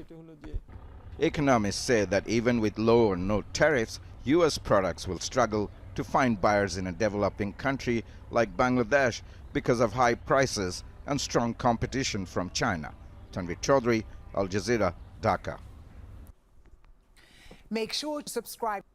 They didn't talk about the garment workers. Talk about the garment workers, people. What are you guys doing? Oh my gosh, I saw this video where China is literally mocking American workers. Look. A viral AI-generated video mocking President Trump's push to bring manufacturing jobs back to the U.S. has sparked outrage online and intensified the ongoing trade war between Washington and Beijing. The video, created by TikTok user Ben Lau, depicts Americans as overweight, gloomy factory workers toiling in sweatshop-like conditions, all set to traditional Chinese music. In one scene, Americans in gray uniforms assemble iPhones on an assembly line, mimicking scenes from actual Chinese factories. The clip, captioned "Make America Great Again," was designed to mock the Trump administration's tariff agenda and its promises to revive U.S. manufacturing. It was reposted to X by user Damon Chen, where it racked up more than 6 million views. But not everyone found it funny. Commenters on X called out the video for mocking the dignity of blue-collar work, with some sharing personal stories of parents who raised families while working in factories. One user wrote, "My mom worked in a sewing factory for 15 years. It was a good job. Thankful she had it." Another said their father built circuit boards on Long Island in the 1990s, recalling a time when factories brought stability to middle-class American life. Others dismissed the video as propaganda and pointed to China's own use of child labor. Some suggested that if U.S. factories were rebuilt today, they'd be staffed by robots, not humans. The AI video comes as tensions escalate between the U.S. and China following Beijing's own retaliatory measures.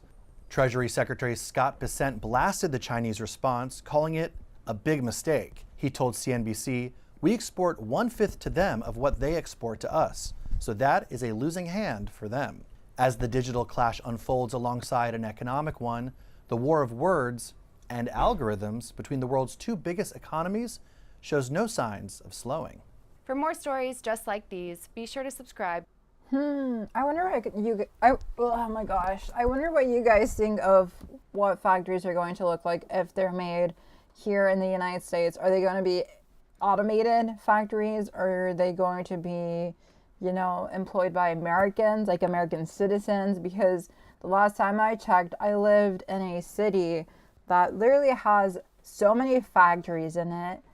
But you know what's the case for them?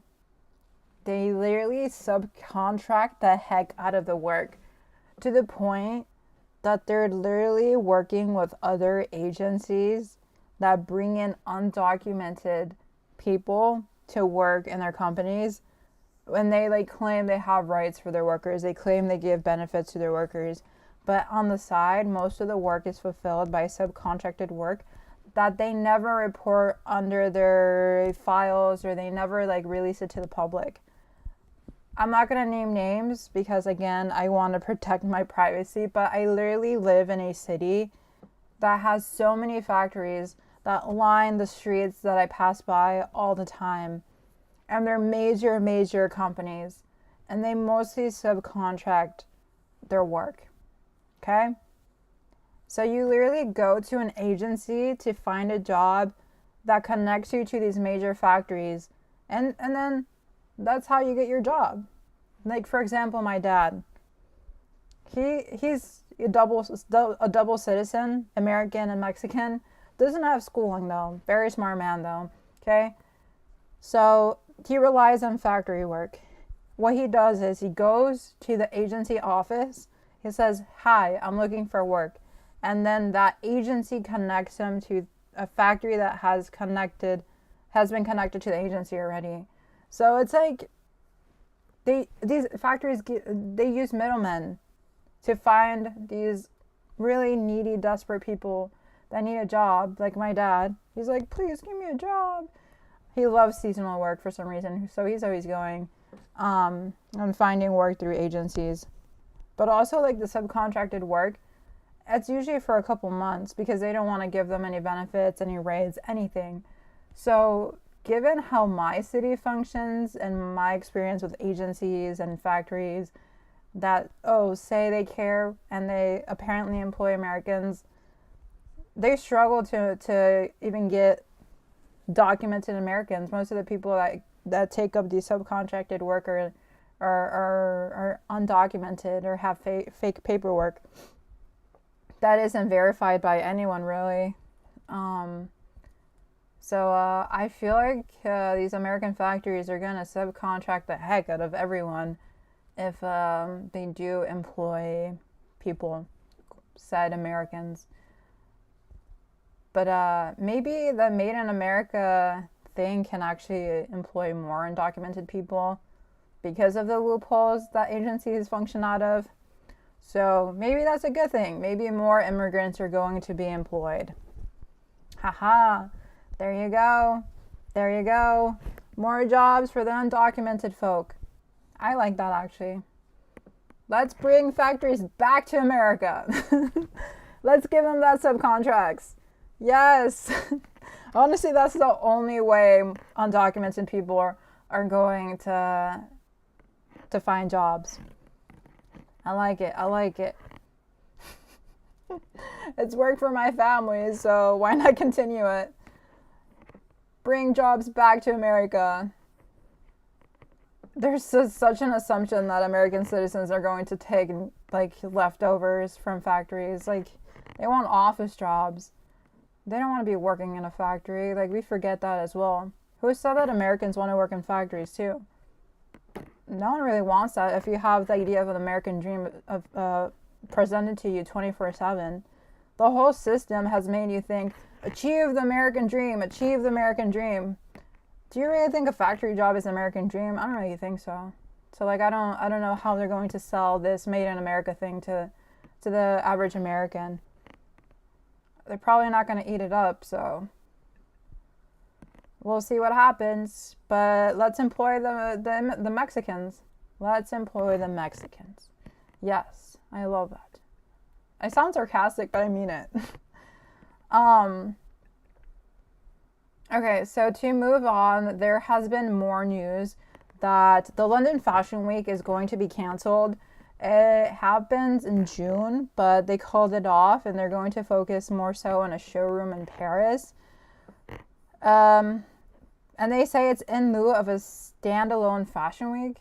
I don't know what that meant, but basically the British Fashion Council has canceled its June edition of the London Fashion Week.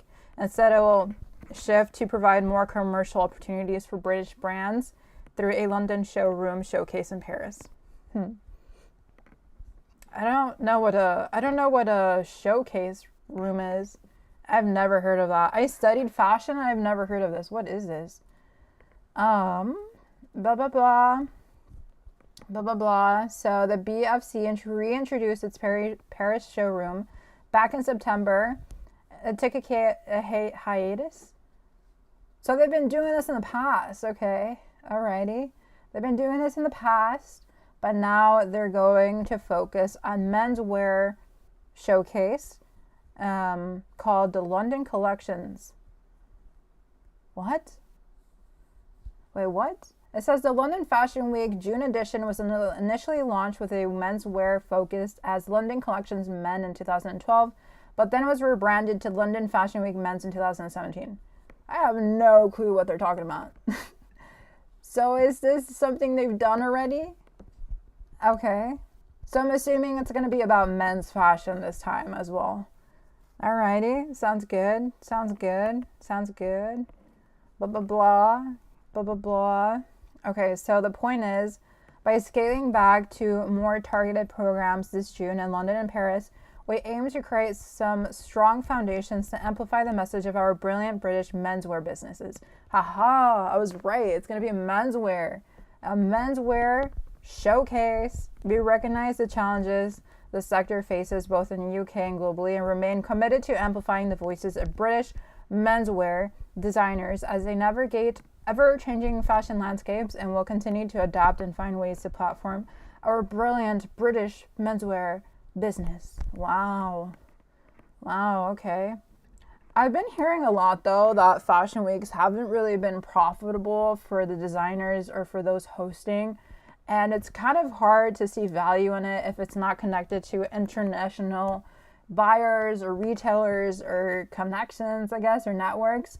It's just because it becomes more of a street style event, basically. So maybe they just found more value in doing something small with the showcases. So interesting, very interesting. Blah, blah, blah. But let's see who else is covering this. You know, it's surprising that I feel like London Fashion Week is going to get all this hype, but then I look at YouTube videos and no one is covering it. No one is talking about how it was canceled. Like, is fashion dead? Why are news sites not talking about this? I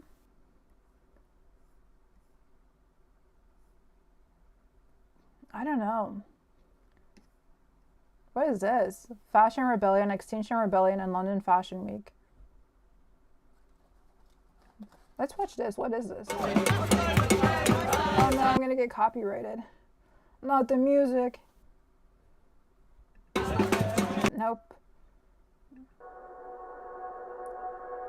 Uh-oh. Says we are facing ecological collapse due to the effects of climate change, and the fashion industry plays a big role in this. As part of Extinction Rebellion's hashtag XR52 weeks of direct action, we urge people to boycott fashion for a whole year. We must collaboratively act now to mitigate fashion's impact on people, planet, and other animals with whom we share it. The fashion system is broken. R.I.P. London Fashion Week. Well, you got what you wanted. 5 years later. Woo! We made it, boys. It's canceled. Now they have a showcase. They must be so happy.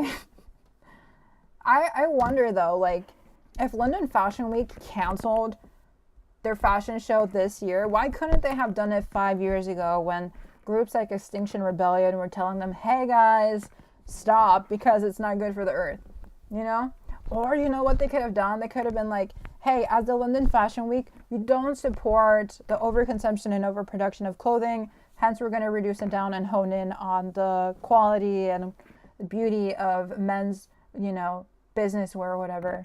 That would have been so relieving and great for the average consumer who has a lot of eco-anxiety and are starting to favor more sustainable fashion. But to the point they're like just saying, yeah, we're just gonna go back to the showcase thing that we've done in the past. It just shows that they don't really care about sustainability. They didn't have no intentional narrative or storytelling about this change. They're just like, yeah, it just works better for us to do a showcase. That's really it, guys. We've done it in the past. You know, we're just gonna move to this. But they had an opportunity to be like, we care about the planet. we care about the effects it has. Now we're going to do what's more ethical and like reduce it down, I guess, to a showcase.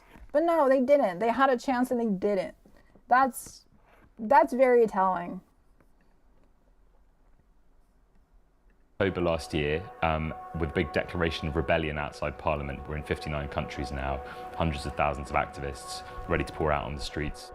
We are non-political. We don't tell people what to do. We don't say stop flying. We don't say stop eating meat. We're not asking anyone to do those things. What we're asking them to do is go out on the streets and protest against the government in order to create the systemic change necessary to stop us all from suffering from the worst effects of climate and ecological collapse. February we had our kind of challenge to the fashion industry, and we were blocking the roads around venues Fashion Week. Through that kind of started a dialogue with the British Fashion Council, and what we've just done is written to the British Fashion Council again asking for a cancellation of London Fashion Week. You know, right now we have this situation that if you were plonked in the middle of London Fashion Week, you would have absolutely no idea that we are in an emergency situation. As a kind of a big cultural event with loads of media attention, they have a responsibility to make that known. Come Fashion Week, we do have disruptive actions planned, and the reason is because the truth needs to be told. What brands should be doing now is really telling the truth about the absolute crisis that we're in and using the platform that they have to say that loud and clear. People need educating, and so people really don't know, and they're really shocked at the statistics that the fashion industry is the 4th most environmentally damaging industry, and just its clothing production produces 1.2 billion tonnes of greenhouse gases every year. London Fashion Week, it produces annually £100 million worth of orders for more new clothing. If London Fashion Week is telling people to consume more, then it's being part of the problem. Do we not already have enough stuff? The crazy situation is that with this boycott, we're saying kind of go without, but because we already have like abundant clothes out there, you're not going without at all. So Hire Studio, essentially we rent out clothes.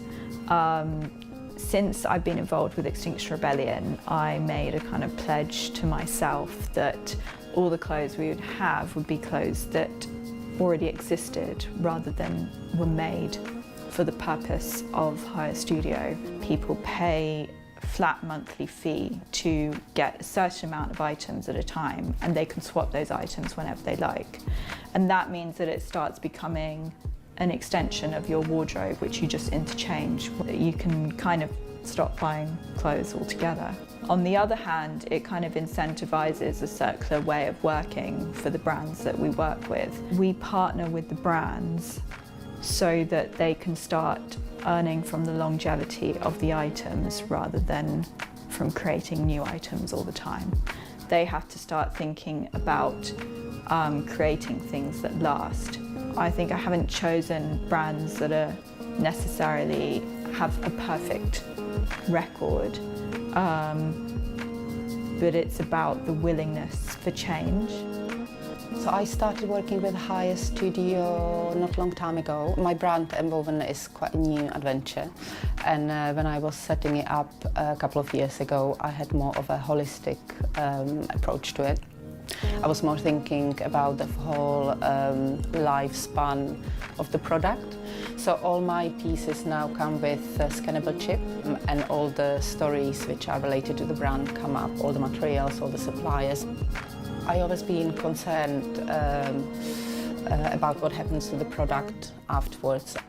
What we offer to our clients that after a certain amount of time they have the product, let's say 18 months, they can either send the product back to us to recycle, and then they would get a voucher for the new piece, for the new product if they want to buy, or they can have the old piece taken apart and the leather part embedded into a new handbag or new jacket. I suppose it's not just the product which is kind of out there. There's a story around it and behind it, and people are a little bit more interested, and I think they then have more of an emotional attachment to the piece. So Trade is a charity. We've been around for the last 20 years, and what we do is we promote, and what we want is people to wear second-hand over new. Each year through our shops we sell about 1 million items of second-hand clothes, and the most shocking statistic that goes along with the environmental impact of that is that from buying those 1 million items of second-hand clothing, there's a water saving of 456 million litres of water. That's because we're reducing the need for people to buy more new clothing and therefore reducing its production.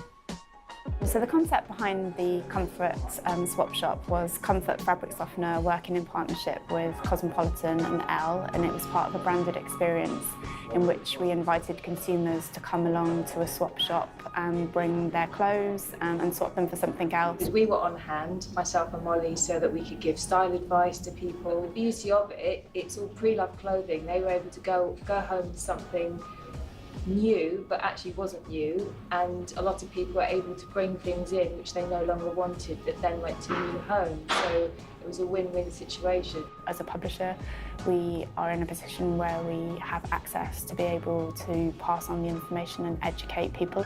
We'd encourage people to think, do I really need this before I buy it, or can I repurpose something within my wardrobe, to create a new look?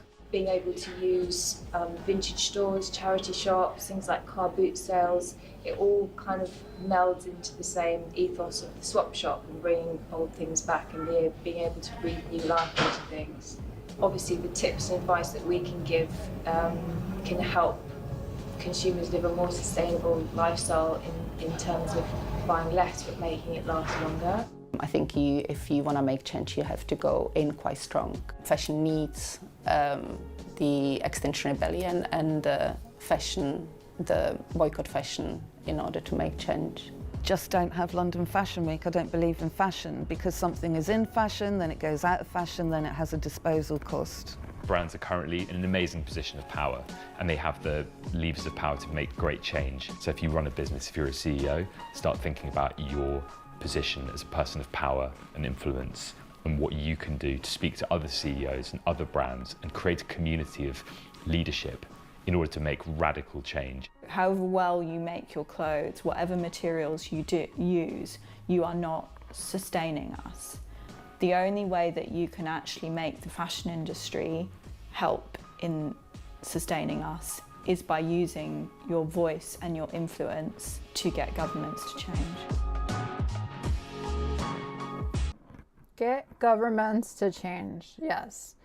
I mean, London Fashion Week is cancelled. London Fashion Week is cancelled in 2025, finally, okay?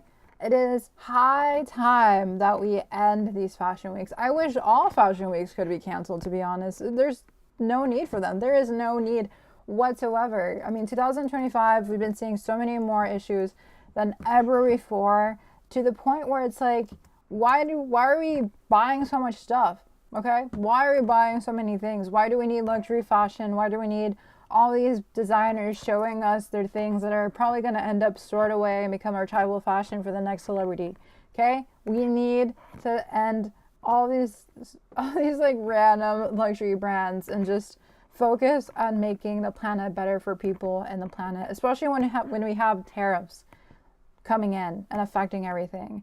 And you know what's the interesting thing? No one is really covering that this is canceled, but then there's like fall and winter and all these other things, but like, why is no one really talking about the summer one, Summer London Fashion Week is canceled. Is this another live streamer? Oh, he's also talking about is this a fashion live streamer? Did I just walk into a fashion live streamer? Oh my god. I didn't know they existed. Sweaters can still be streetwear, especially because, let me show you guys the Noah campaigns, because this guy, I think he wants to be in denial, that's fine, but like when you look at the Noah campaign. Who is he? A fashion journalist published in Vogue. Wow. Okay, subscribing. Wow, okay. He knows everything that's happening in the industry. Wow, okay. Nice. He had views on his live stream. I like this man. I need to collaborate with him.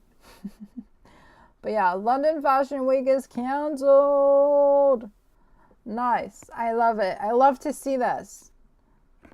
Another interesting thing, though, that we have to work on is when these major brands are trying to partner and make these solutions that say, oh, we're circular fashion. No, we don't need more stuff, because Wrangler has made a collection with Walmart to create affordable circular jeans.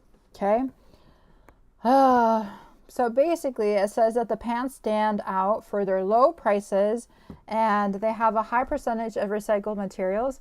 Brands, yarn, and fabric makers are working with a nonprofit, accelerating circularity, to collaborate to build a circular production system. So the effort demonstrates that blending fiber from secondhand clothing with virgin cotton is technically feasible for denim at scale. So Wrangler's latest jeans for Walmart are the first relatively inexpensive fashion product to feature a significant amount of recycled cotton from used clothing. The dark men's jeans, which are also recyclable, debuted March 7th and were the result of a collaboration with waste collectors, yarn spinners, and denim makers to scratch a circular manufacturing system. To scratch? Oh, to scratch a build. They want to make a circular manufacturing system. I don't know what that means. What's a circular manufacturing system, okay? But basically these jeans are going to be $39.99 and they're going to be called Accelerating Circularity Jeans. They're going to contain 26% recycled cotton, half from pre-owned garments and half from factory discards. And that's the thing, that it can go to the mass market level. Interesting. And the signals that we're sending that we can do it. Interesting. So Walmart and Wrangler are making a circular jean product for $39.99. So the jeans are double the price of other Wranglers at Walmart. Okay. But remain less costly than others with recycled fibers. For example, in 2022, Levi's Circular 501 jeans costing more than $100 each blended recycled cellulose material from waste textiles with organic cotton. So these Wrangler's Accelerating Circularity jeans stand out as utilizing pre-existing waste effectively into materials to give them a second life. Interesting. This is a hero story, they say. This is a hero story. Guys, this is a hero story. Okay. I hope that Walmart and Wrangler has aggressive plans to scale this model that is not connected to the ROI on the jeans project. Okay. I don't know what that meant. What is the ROIs to the jeans project? What is this language? What are you talking about? What is he talking about? Okay, so let's continue on and look at... Oh, what are they saying? You cannot just achieve 100% recycled. You basically have to start somewhere, okay? You need to see the economies of scale. You need to see the quality of the product. It's a dynamic, continuous improvement process.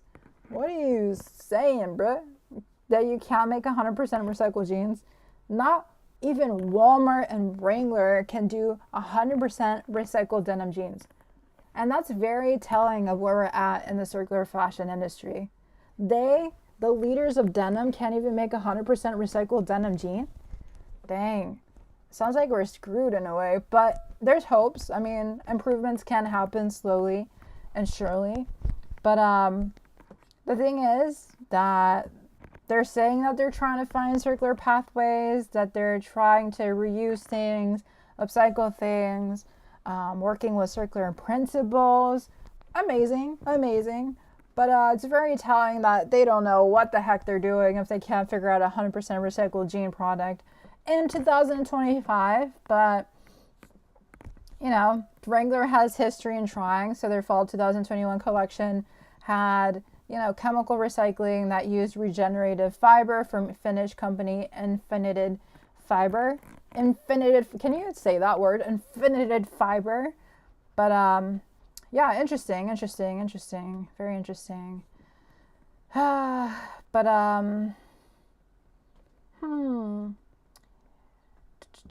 so far, the Accelerating Circularity North American pilot projects have recycled 23 metric tons of cotton, and the organization plans to recycle 325 metric tons under its commitment to the Clinton Global Initiative Commitment to Action.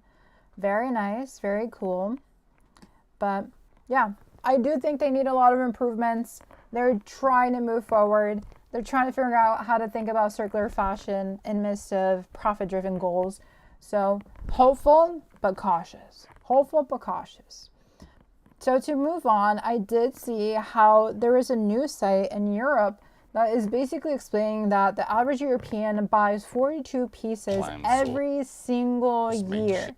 Every single year. Okay, let's listen to this. Sell. Each consumer sends about 12 kilos of product to landfill on an annual basis. There is an opportunity to reduce greenhouse gases within our industry by 45% by 2030.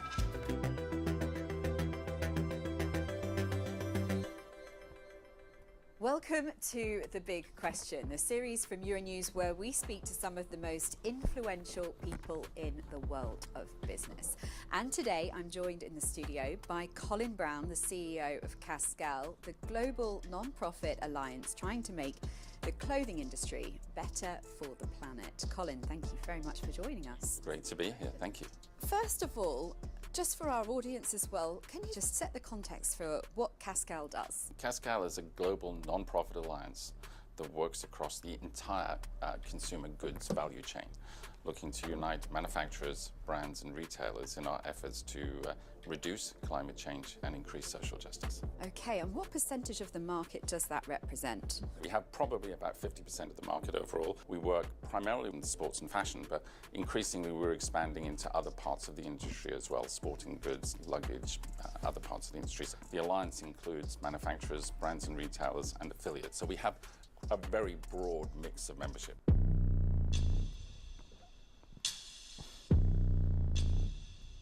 Very dramatic. The fashion and textile industry in Europe, can you just talk me through the size of the market? For example, how many pieces of clothing are we as Europeans buying each year? Well, it's around about 42 pieces.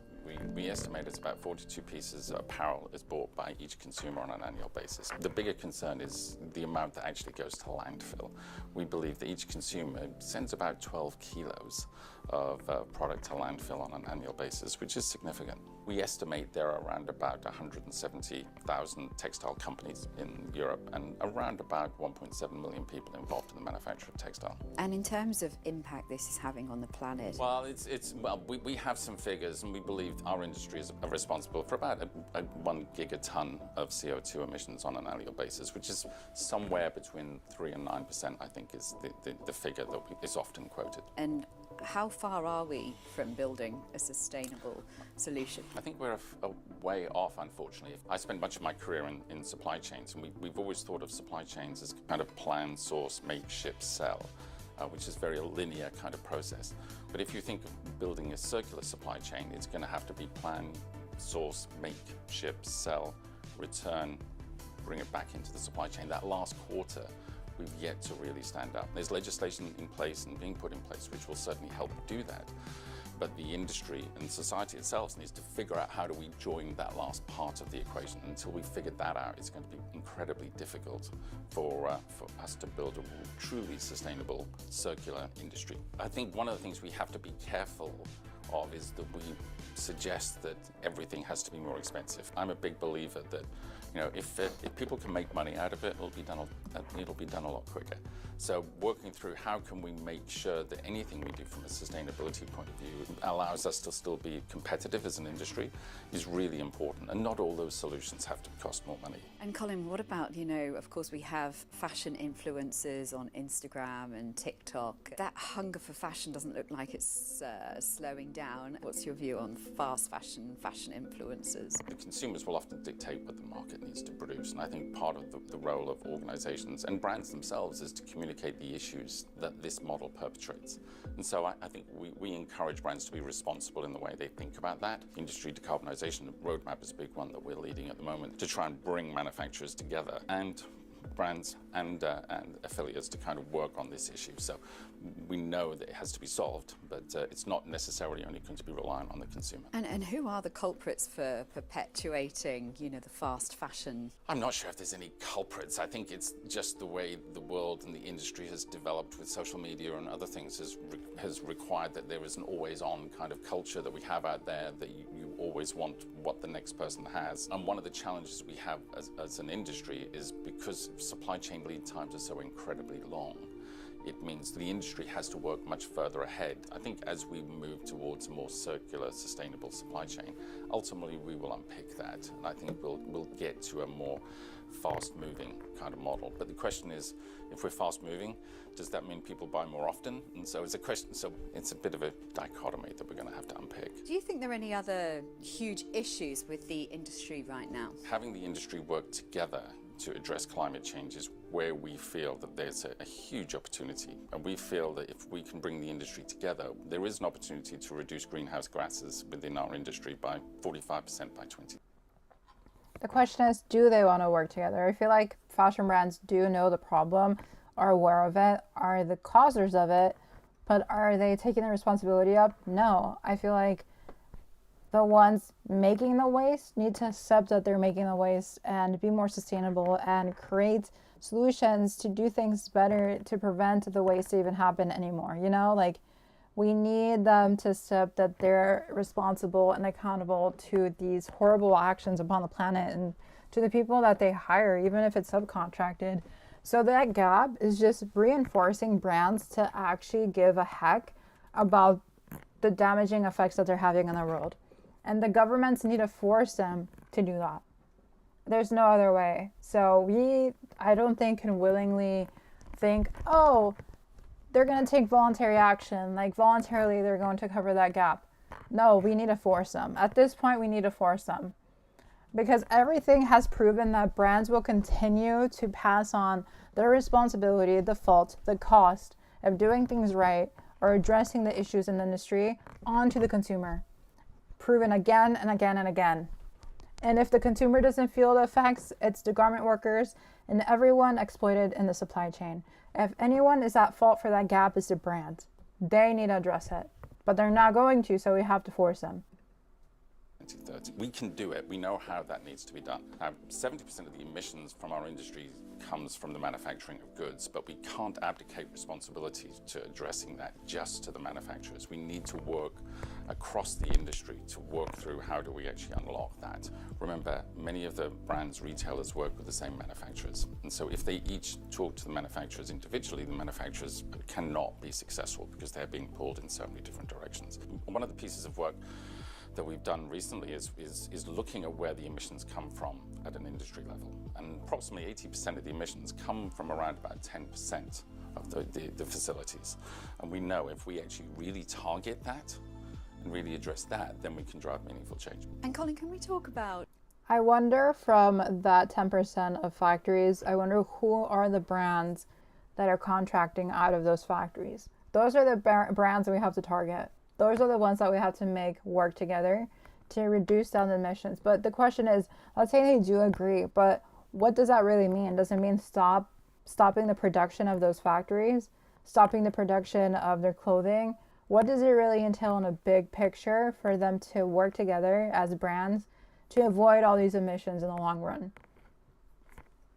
What does it mean? What does that actually look like? What else needs to be done on a policy level in Europe to help promote change in the industry? Well, both the CSRD and the CSDDD are landmark pieces of legislation which we were incredibly excited about. From the point of view, they start to put in some real targets, some real benchmarks and processes that holds businesses accountable for addressing the issues. I think Europe in itself sets the cadence of how these initiatives evolve. And we were all pretty excited about how they were evolving. I understand that any legislation can be onerous on businesses, and we need to find a way in which we ensure they develop in a more efficient and less onerous way. But just recently, the omnibus discussions that we're starting to hear more about is that it does look as if they are looking to water down that legislation. And that would be a huge mistake, and something we're really concerned about, because we have an opportunity to lead, and it does feel as if we are abdicating our responsibility. It feels like it, bro. It's happening. The government is complicit with the brands, with what's happening in fast fashion and the destruction of the climate through fashion production. It is linked. Fashion is political. It is linked no matter how hard we try for it not to be linked. When the literal government is saying, oh yeah, it's okay if we water down this legislation, what is that saying? It's saying that they're favoring the brands. It's favoring emissions. It's favoring production of these things that we don't really need. It's favoring cheap goods at the cost of garment workers and people working the supply chain all across the globe. Like it's favoring these unethical brands. And these people like him who are working towards corporate sustainable requirements and metrics, good on him for trying to work with the brands. But look at the government. The government is not helping whatsoever. To lead on sustainability. And so we would encourage the legislators here in Europe to lean into it, understand that it's difficult, but all progress depends upon unreasonable men, I think, as George Bernard Shaw said, and we need to lean into it. And as Cascale, we'll continue to hold our members accountable and work with our members to ensure that they meet the requirements that we believe are appropriate. But I would encourage legislators to lean into it and actually have the courage of their convictions. Colin, thank you. And just finally, why do you think forming an alliance like Cascale is important? The courage to resist profit-driven incentives and profit-driven tie-ins and buy-ins. I mean, I agree with them. Like, have some moral reasoning here, brands. Think about the logic here. You're destroying the earth. Do good, bruh. Do you really think they care? I mean, they're aware. It's going to take more than moral reasoning or logical reasoning here. It's going to take forced action by other outside forces like the government to make them have reason. Because at this point, they're just trying to fill a well of greed at this point. There's no logic. After a certain point, having so much money, there's no more logic. It's just greed and unbridled ambition. For achieving these aims in the industry. We are not going to solve this if we work alone. These issues can move from being an addition sum to a multiplication sum if we really work together. We actually do know how to solve it. We know how to address it. The technology is not beyond us. We know the answers. The question is, do we have the courage, capacity, and commitment to do it? The big question. Colin, thank you very much for joining us on the show. Thank you very much indeed. It's been a pleasure. He was very eloquent, not that straightforward, but he knows that brands need to be held accountable and the government needs to do what they need to do to hold them accountable, and they're not. But there he is, trying to play the inside game, trying to work with the brands and the government. I mean, respect for him, but the government needs to be more assertive. And if they're not going to be assertive on like putting the pressure on brands, the people have to be the ones that come together as a community to push for change. And that's the only way that sustainable fashion is actually going to happen. That's why I'm always saying we need to know the problems and we need to come together to fix the issues, because brands, companies, government, they're failing us tremendously, and it's going to continue if we don't do anything about it. The pressure shouldn't be on individuals, but as a community, as a collective, we can stand for what we need and deserve on a big level, and that's just going to take everyone to care, everyone to do their own little part. So Vogue Arabia is actually talking more about sustainable fashion than ever before. Out of all the Vogues across the nation or across the globe, I do see Arabia as a really amazing platform that really cares about sustainable fashion. So one of their articles is called Layers of Purpose.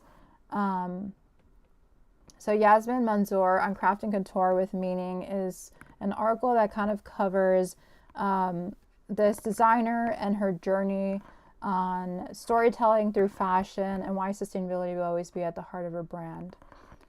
Hello, Jashan. I don't know how to say or pronounce your name, but hello.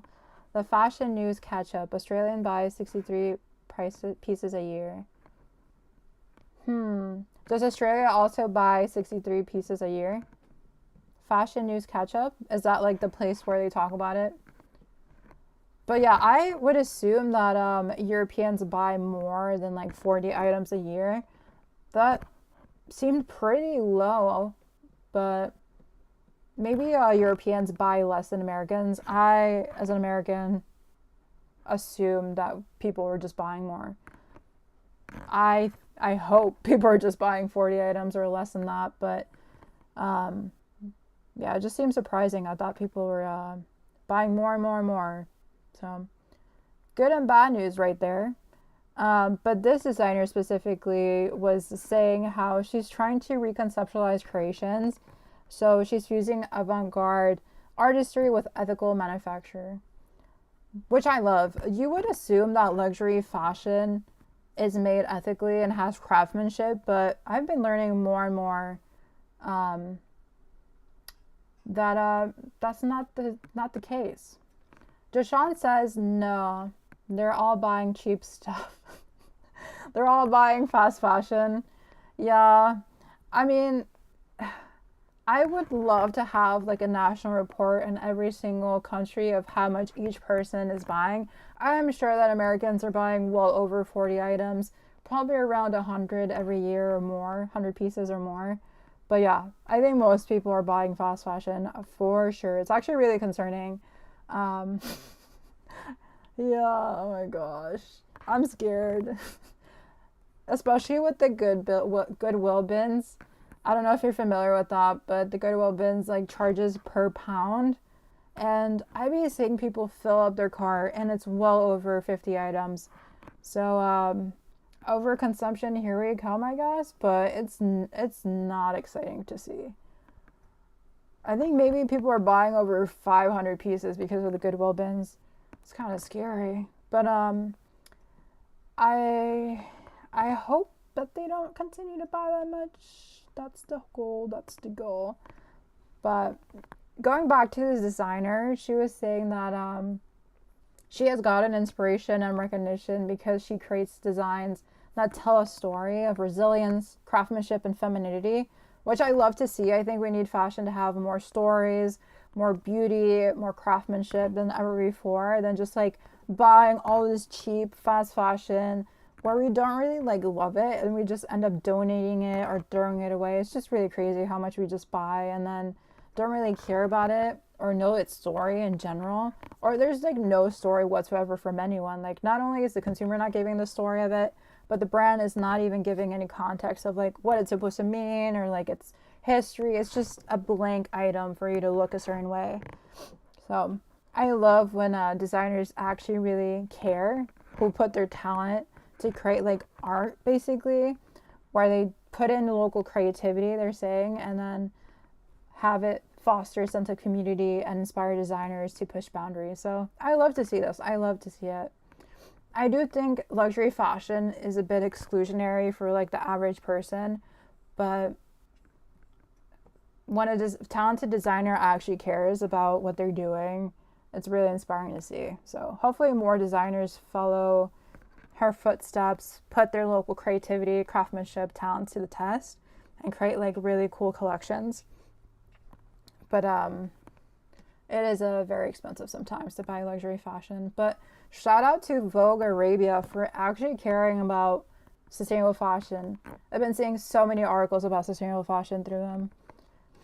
And then they actually ask her about her role in sustainability, and she says sustainability is at heart of my creative process. The layering technique that defines my work was born from upcycling discarded fabrics. This approach not only reduces waste, but also adds depth and meaning to each piece, proving that luxury and responsibility can coexist beautifully.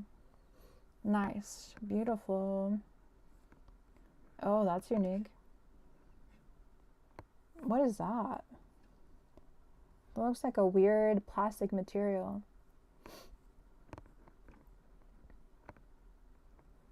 Oh, I love this. Authenticity is your greatest asset, and the journey will test your resilience and creativity. Embrace challenges as opportunities to grow, and remember that every great story begins with the first bold step. Jashan says, I think there are less reverted designers and more pipeline who were at the right place at the right time. I know the right people to get the creative director job, not knocking this designer though. Talented designer. Oh, interesting. Yeah, I'm not surprised. I mean, luxury fashion is very classist and relies on systems of privilege and elitism, no matter where you go, no matter what country. So yeah, I'm totally not surprised, but I really do respect when they care about sustainability and are trying to do at least a little bit of a better thing compared to other fashion designers that just really don't care at all.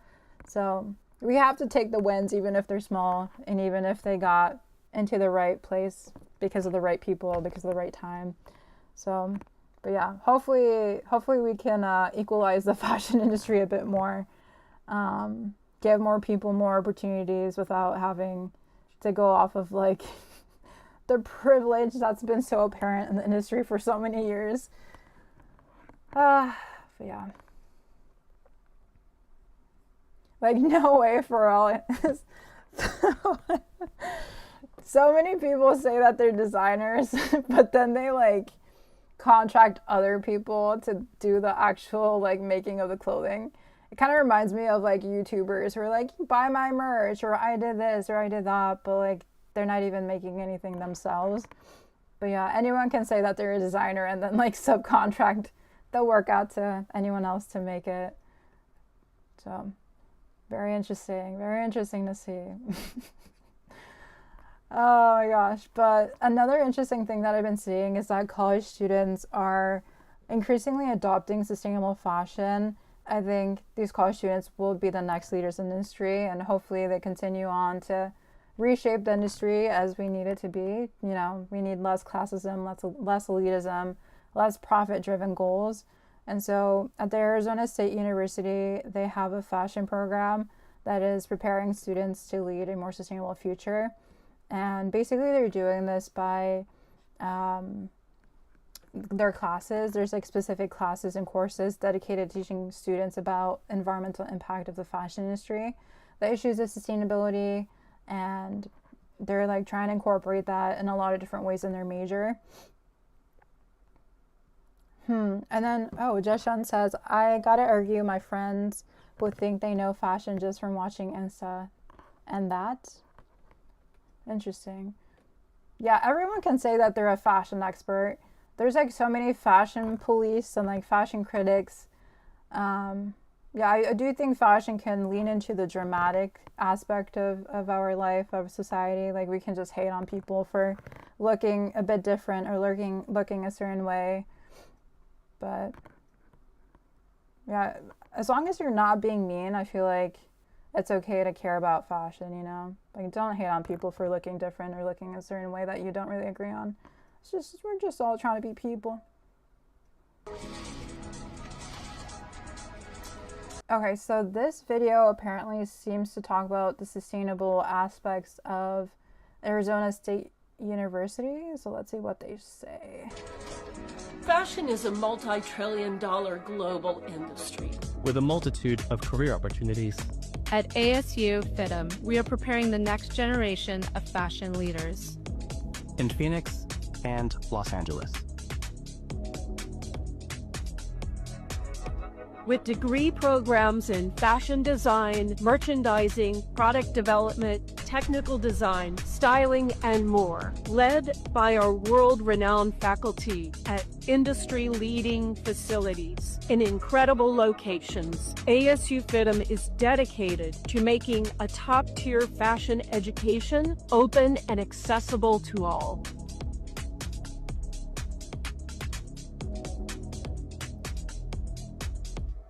Welcome to ASU FITM. Welcome to ASU FITM. Welcome to ASU FITM. Welcome to ASU FITM. Welcome to ASU FITM. Welcome to ASU FITM. How many times are we going to listen to them say welcome to this program? I feel like I'm getting indoctrinated. FITM. Welcome to ASU FITM. The future of fashion education. Goddamn.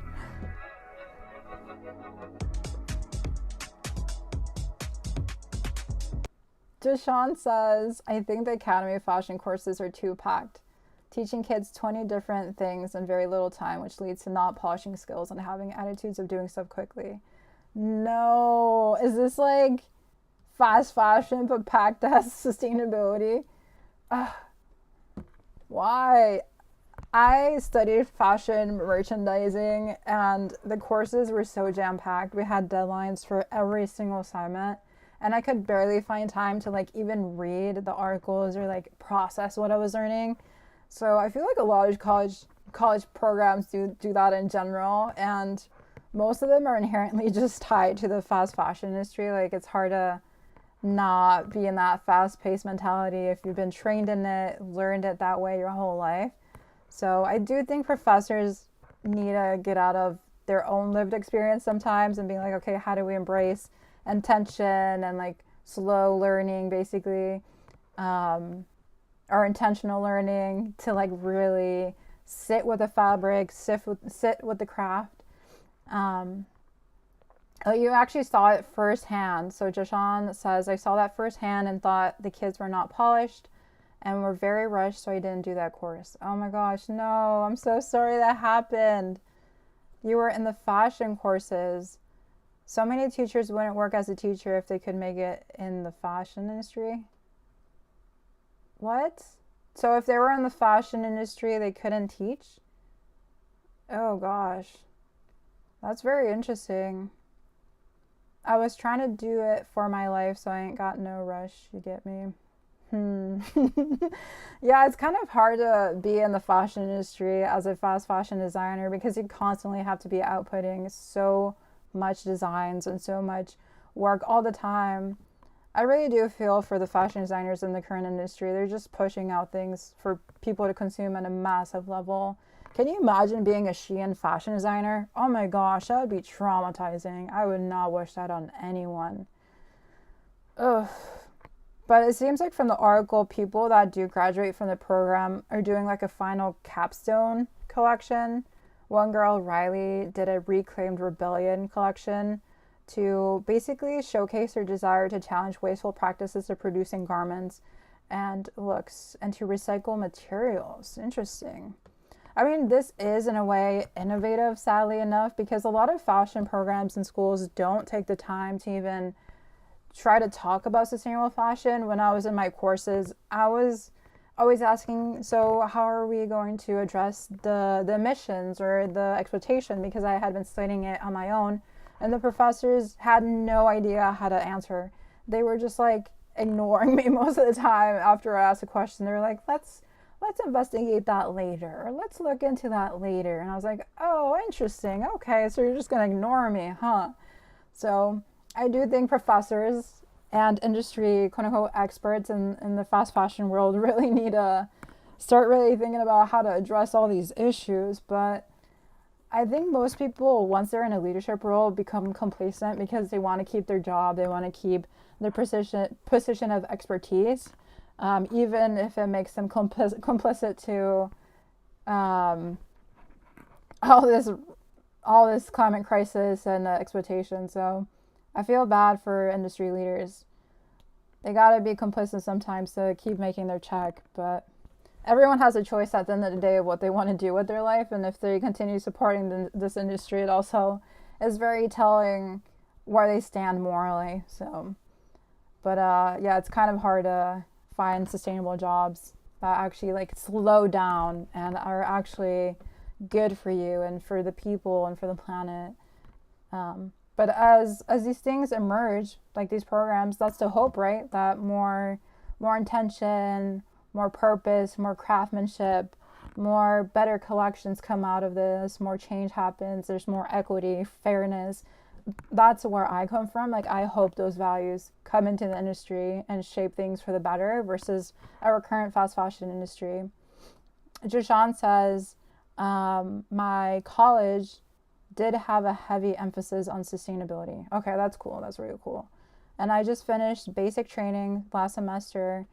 So that's very up to date. I mean, today's fashion studying structure, at least in Australia. Oh, you're in Australia. Okay.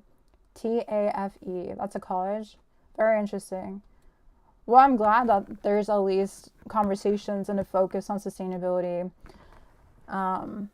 it's a start. It's a start. It's not perfect, but hopefully it continues to influence more like young people to do better. So, and even ASU says that it reflects a broader movement in fashion education as a new generation of designers are not only learning the skills of garment production, but also helping shift the industry's priorities. As fashion continues to evolve at a rapid pace, the university and its students are proving industry change can start in the classroom.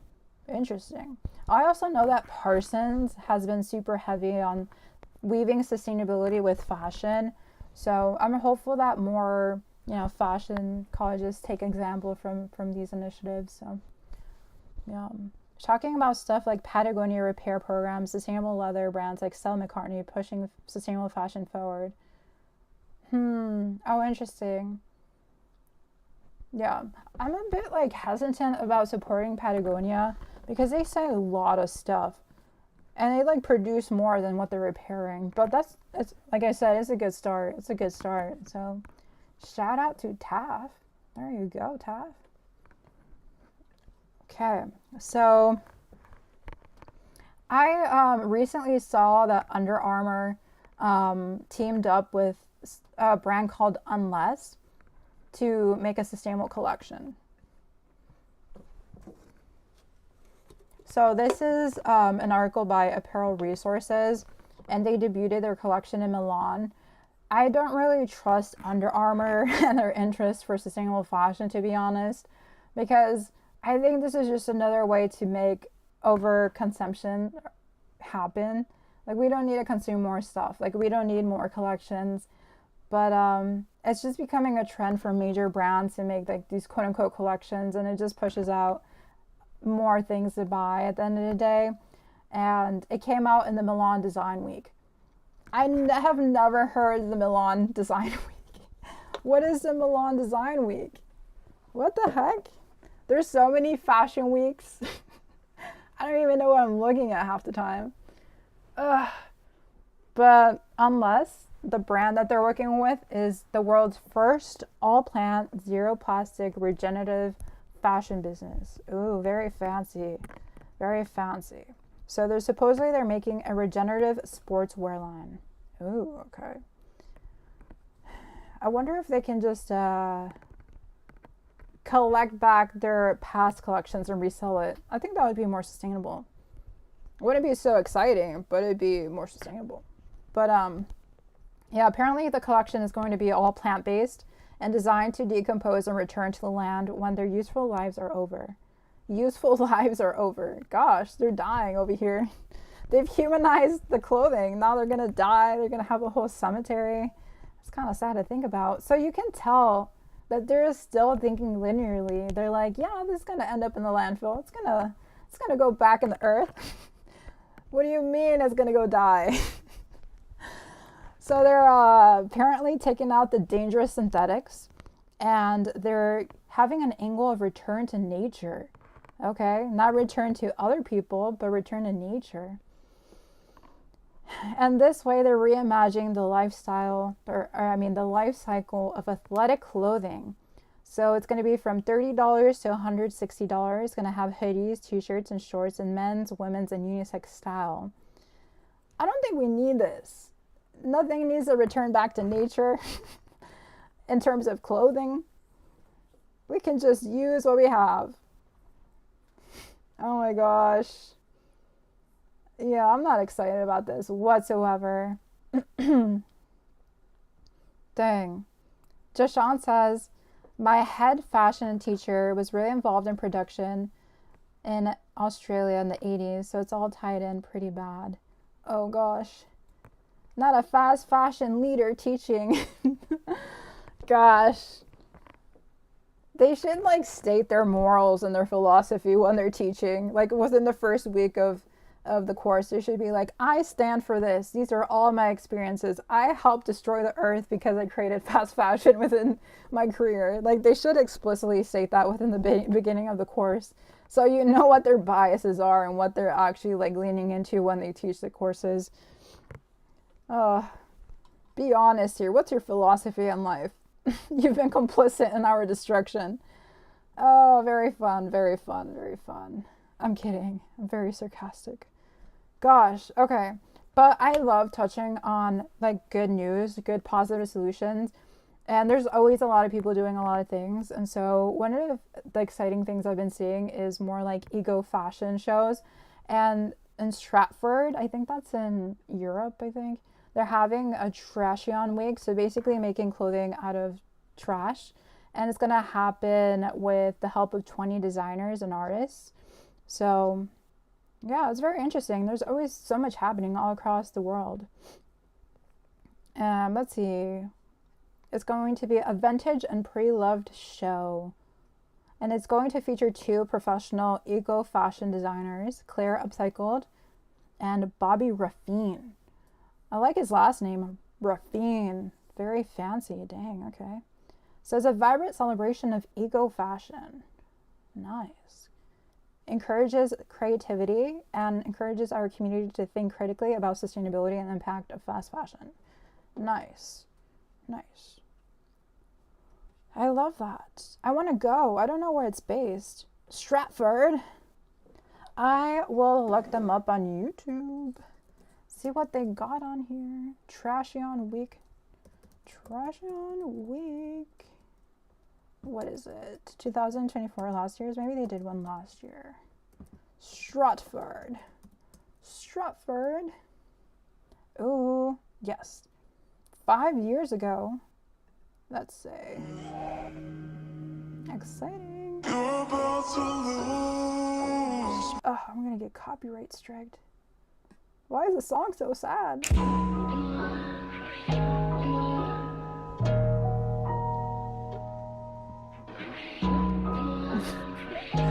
Why this is sad? Okay.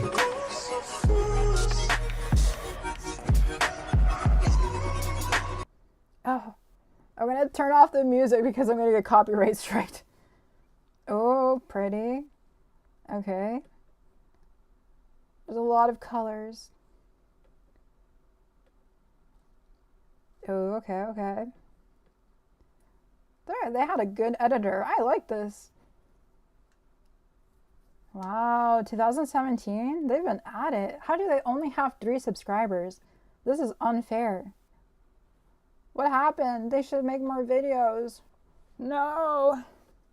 Okay, let's see what they did in 2021. Do they still got depressing music? No, okay. It's sexy music now. Okay, we can take my Lambo. I'll put on a tight show. You sure you can handle? We be faster than Django. Can't stop, won't stop. Can't stop, won't stop. Can't stop, won't stop. Can't stop. Can't stop, won't stop. Can't stop, won't stop. Can't stop, won't stop. Can't stop.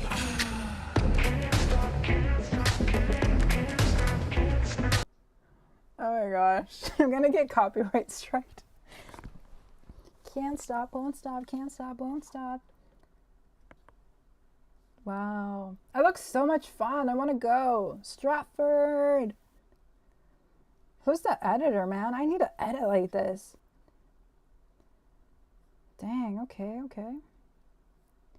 We need to go. Stratford Fashion Week.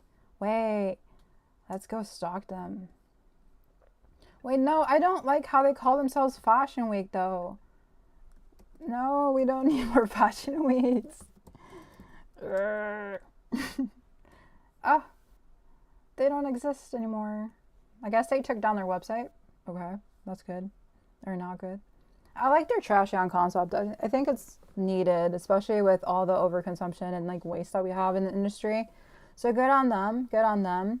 And they're also hosting a screening of fast fashion on Earth Day. Must be like a movie or something. Very nice. Oh wait, they have a new website, trashionweek.ca. Oh nice. It's gonna happen April 25th. Oh, it's in Canada. Oh, okay, okay. See, I had no idea what I was looking at. Nice. Nice. There you go, Canada. There you go. I'm still not going to go, but there you go. Okay, so they have a lot of designers. You know what's interesting? I've never understood why Canadians have this like unique accent. And they're so close to the United States. Where did we get our accent? How did they get their accent? That's the question here. But they're nice people. I've heard Canadians are nice people. Not like these rude Americans. I'm American. I don't affiliate with America. I'm just over here in my room. I don't care about the United States. I'm Mexican American and I just don't. I want to go back to Mexico. Someone take me back to Mexico. I don't want to deal with the United States anymore. Okay, so looking into this brand, I've heard of Nisa before, but they're closing down. They're done, which is unfortunate because I feel like it's harder and harder for sustainable fashion brands to compete in midst of globalization and all these other major brands. So I think this is a video. Let's take a look. No, I don't want to watch your ad. I don't want to watch your ad. Don't want to watch Since we your took over the business in August 2023, we have had stuff stacked against us, and that we sold over a year's worth of stock in that closed down sale, and then almost 2 years worth of stock in our Pledge Me campaign. Our stuff or our garments are designed to last the distance, so people just really haven't needed to restock their wardrobes. It's just meant we haven't sold enough, you know, is the bottom line. The economy has played a massive part in it as well. A much decreased foot traffic in the CBD of Wellington has played a part as well. So since we've announced the closure, we have sold more than we sold between December the 1st, 2024 and the 12th of March, 2025. So you can imagine, like, we have been busy and it's been a really lovely way to go out. We've had truckloads of volunteers come in. Heaps of people have just got behind us to help us close really well. So it's been a really, really, really lovely few weeks. So in our time, we've employed over 30 women from refugee and migrant backgrounds, and if there's anything that we would like to leave you with, it would be to encourage people who are employing people to really reach out, talk to the Red Cross Pathways to Employment, and make use of employing the fantastic, fantastic people who are coming to the country as refugees and migrants. Dang. Ain't no lovely way to go out. Dang. Oh gosh, it feels brutal that they were so nice about it. They're like, yeah, it's our end. Please employ the people that we're leaving behind. Gosh, it just seems like a repeating pattern. It's just unfortunate. Obviously, it's very unfortunate. And it was founded back in 2017 by a lawyer. No, Alicia. Dang. She did it to create employment for women from refugee and migrant backgrounds. Dang. Jashan says you should be nice to your neighbor when it's so cold and you need wood fire. I'm just gonna move to Canada. I'll be nice to Canada so I move there. At this point, I don't care about fires and warmth. I just want to go somewhere else. Is Canada warm? I think it's colder than the United States. I think climate change is just messing with everyone. It's really cold here and it's spring. It's like April and it's 50, 60 degrees. It's colder than usual. It's really weird. I'm really concerned about the climate crisis. I just want Canada to adopt me. I want Mexico to adopt me. I'm done being American. See, this is what's happening when we prioritize capitalism and colonialism. Nice people just don't make it anymore. I'm not proud to be American. I don't believe in the American dream anymore. Nuh-uh. Dang. Okay. So, but there is, talking about Canada. So Canada actually has this organization called Fashion Takes Action, and they made a report about Canadian consumer perceptions of sustainable fashion and greenwashing. I was actually their blog editor for Fashion Takes Action. I had a lot of articles published on them during COVID, and I like led their blog teams, and they're a really great team. Very nice people. So maybe they'll adopt me. But basically they explain that more and more citizens want sustainable fashion, but how can they tell what's genuine and what's just greenwashing? Yeah, that's true. What is greenwashing and what is real? But they explain that they've spent the last 18 years advancing sustainability through education, collaboration, and research. But despite growing awareness, the industry's environmental impact remains staggering and change isn't happening fast enough. With consumers more eager than ever to shop sustainably, we launched this report to explore a critical and under-examined question, which is the following. Can Canadians actually identify greenwashing in fashion? Our findings shed light on the gap between perception and reality and offer actionable insight to support policy change, empower consumers, and hold brands accountable.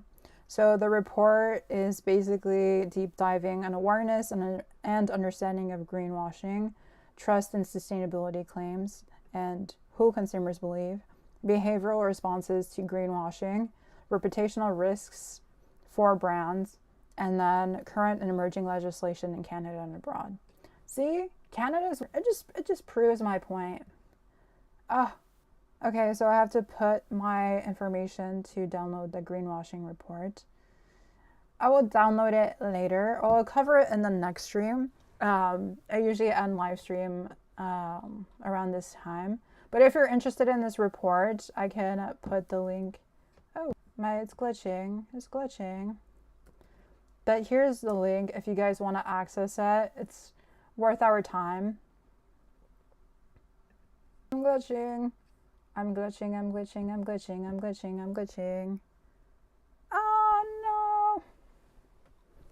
I'm glitching.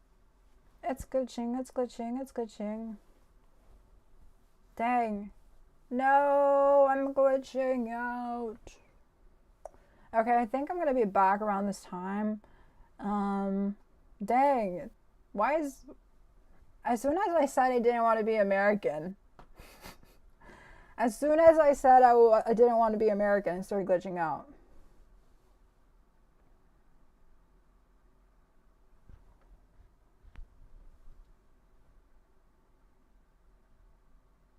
What is happening? Oh my gosh. As soon as I say I don't want to be American, I start glitching out. I get it. I love the United States. Bring me back. I love the United States. Bring me back to my live stream. YouTube, I swear, I love America. I love America. I pledge allegiance to the flag. Give me my live stream back, YouTube. Stop glitching me out. Dang, I can't say anything. Oh my gosh, I'm back. I'm back, guys. I'm so sorry. Okay. Yes, sir. America. Dang, YouTube is listening. I swear. I didn't have a glitch problem this whole time. If you want to read more about this and Canadians' perspective on sustainable fashion, here you go. Okay, so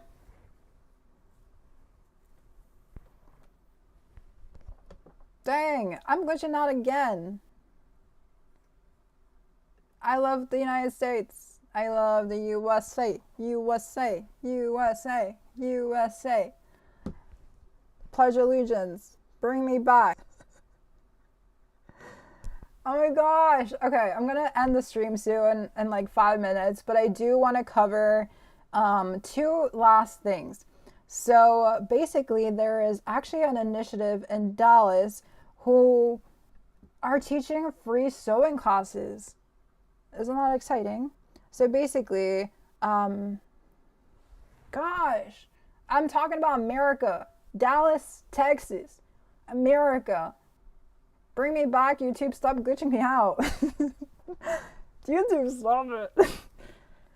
You're embarrassing me. Okay, I think I'm back.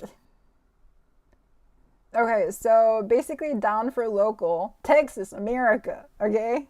the heart of Western culture. They're a social purpose corporation, and they're making free sewing classes in Texas, which I love to see, okay? And they're doing this to combat non-ethical brands. And it's founded by a lady called Nathalie Wallace, which is a Dallas fashionista and philanthropist of DF Local. And they also do upcycled runway shows, and they also do fashion swaps. So that's super exciting to see. I love when this happens. This is the organization. It's called Upcycle the Runway, and they seem to do this routinely. So that seems like a great organization to go and support if you're in Dallas, Texas. If you don't hate the United States and want to do something and you're in Dallas, this is perfect. See, this is the things that we need. These are more initiatives that we can take example of. Do free swaps, free events, free fashion shows, or at least fundraiser shows to support initiatives around sustainable fashion that are localized and like community driven. So I fully support this. So that's just a little bit of what's happening of local action around fashion. I'm probably gonna head on out soon just because it's glitching out on me. But to end off, I always say, try to get involved, try to do what you can. One great way you can do that is by having clothing swaps. And this organization called Swapping Social Club compiles clothing swaps from across the nation and from the globe. So into sections. So the UK is having certain ones this April. Ireland, Europe, the US is having some clothing swaps as well. And then there's a lot of clothing swaps in the US. So if you want to have this resource, just follow Swapping Social Club. But yeah, there you go. It's been a lovely, lovely live stream. And yes, I'm probably gonna end off in like 9 minutes. So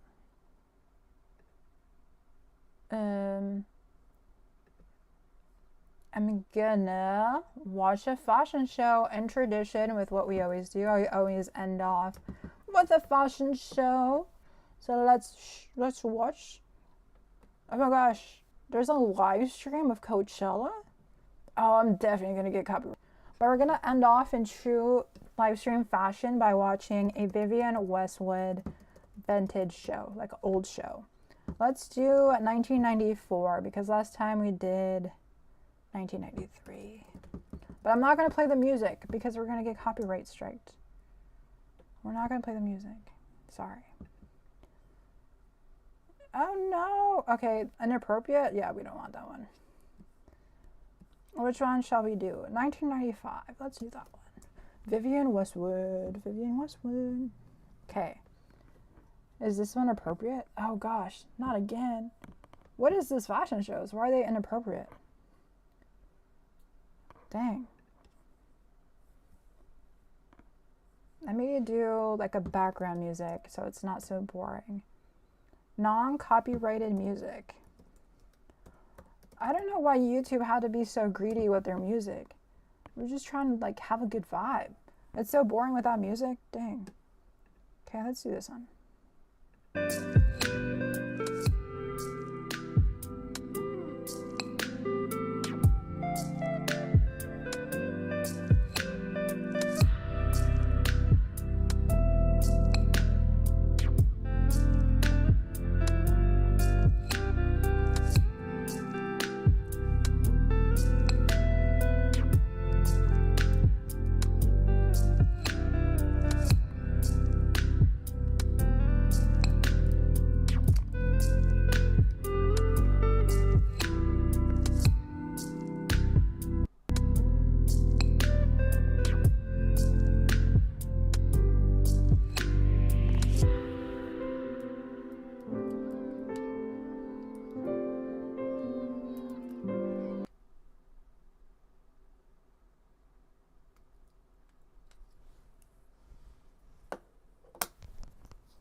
Bye guys, thank you for watching the stream.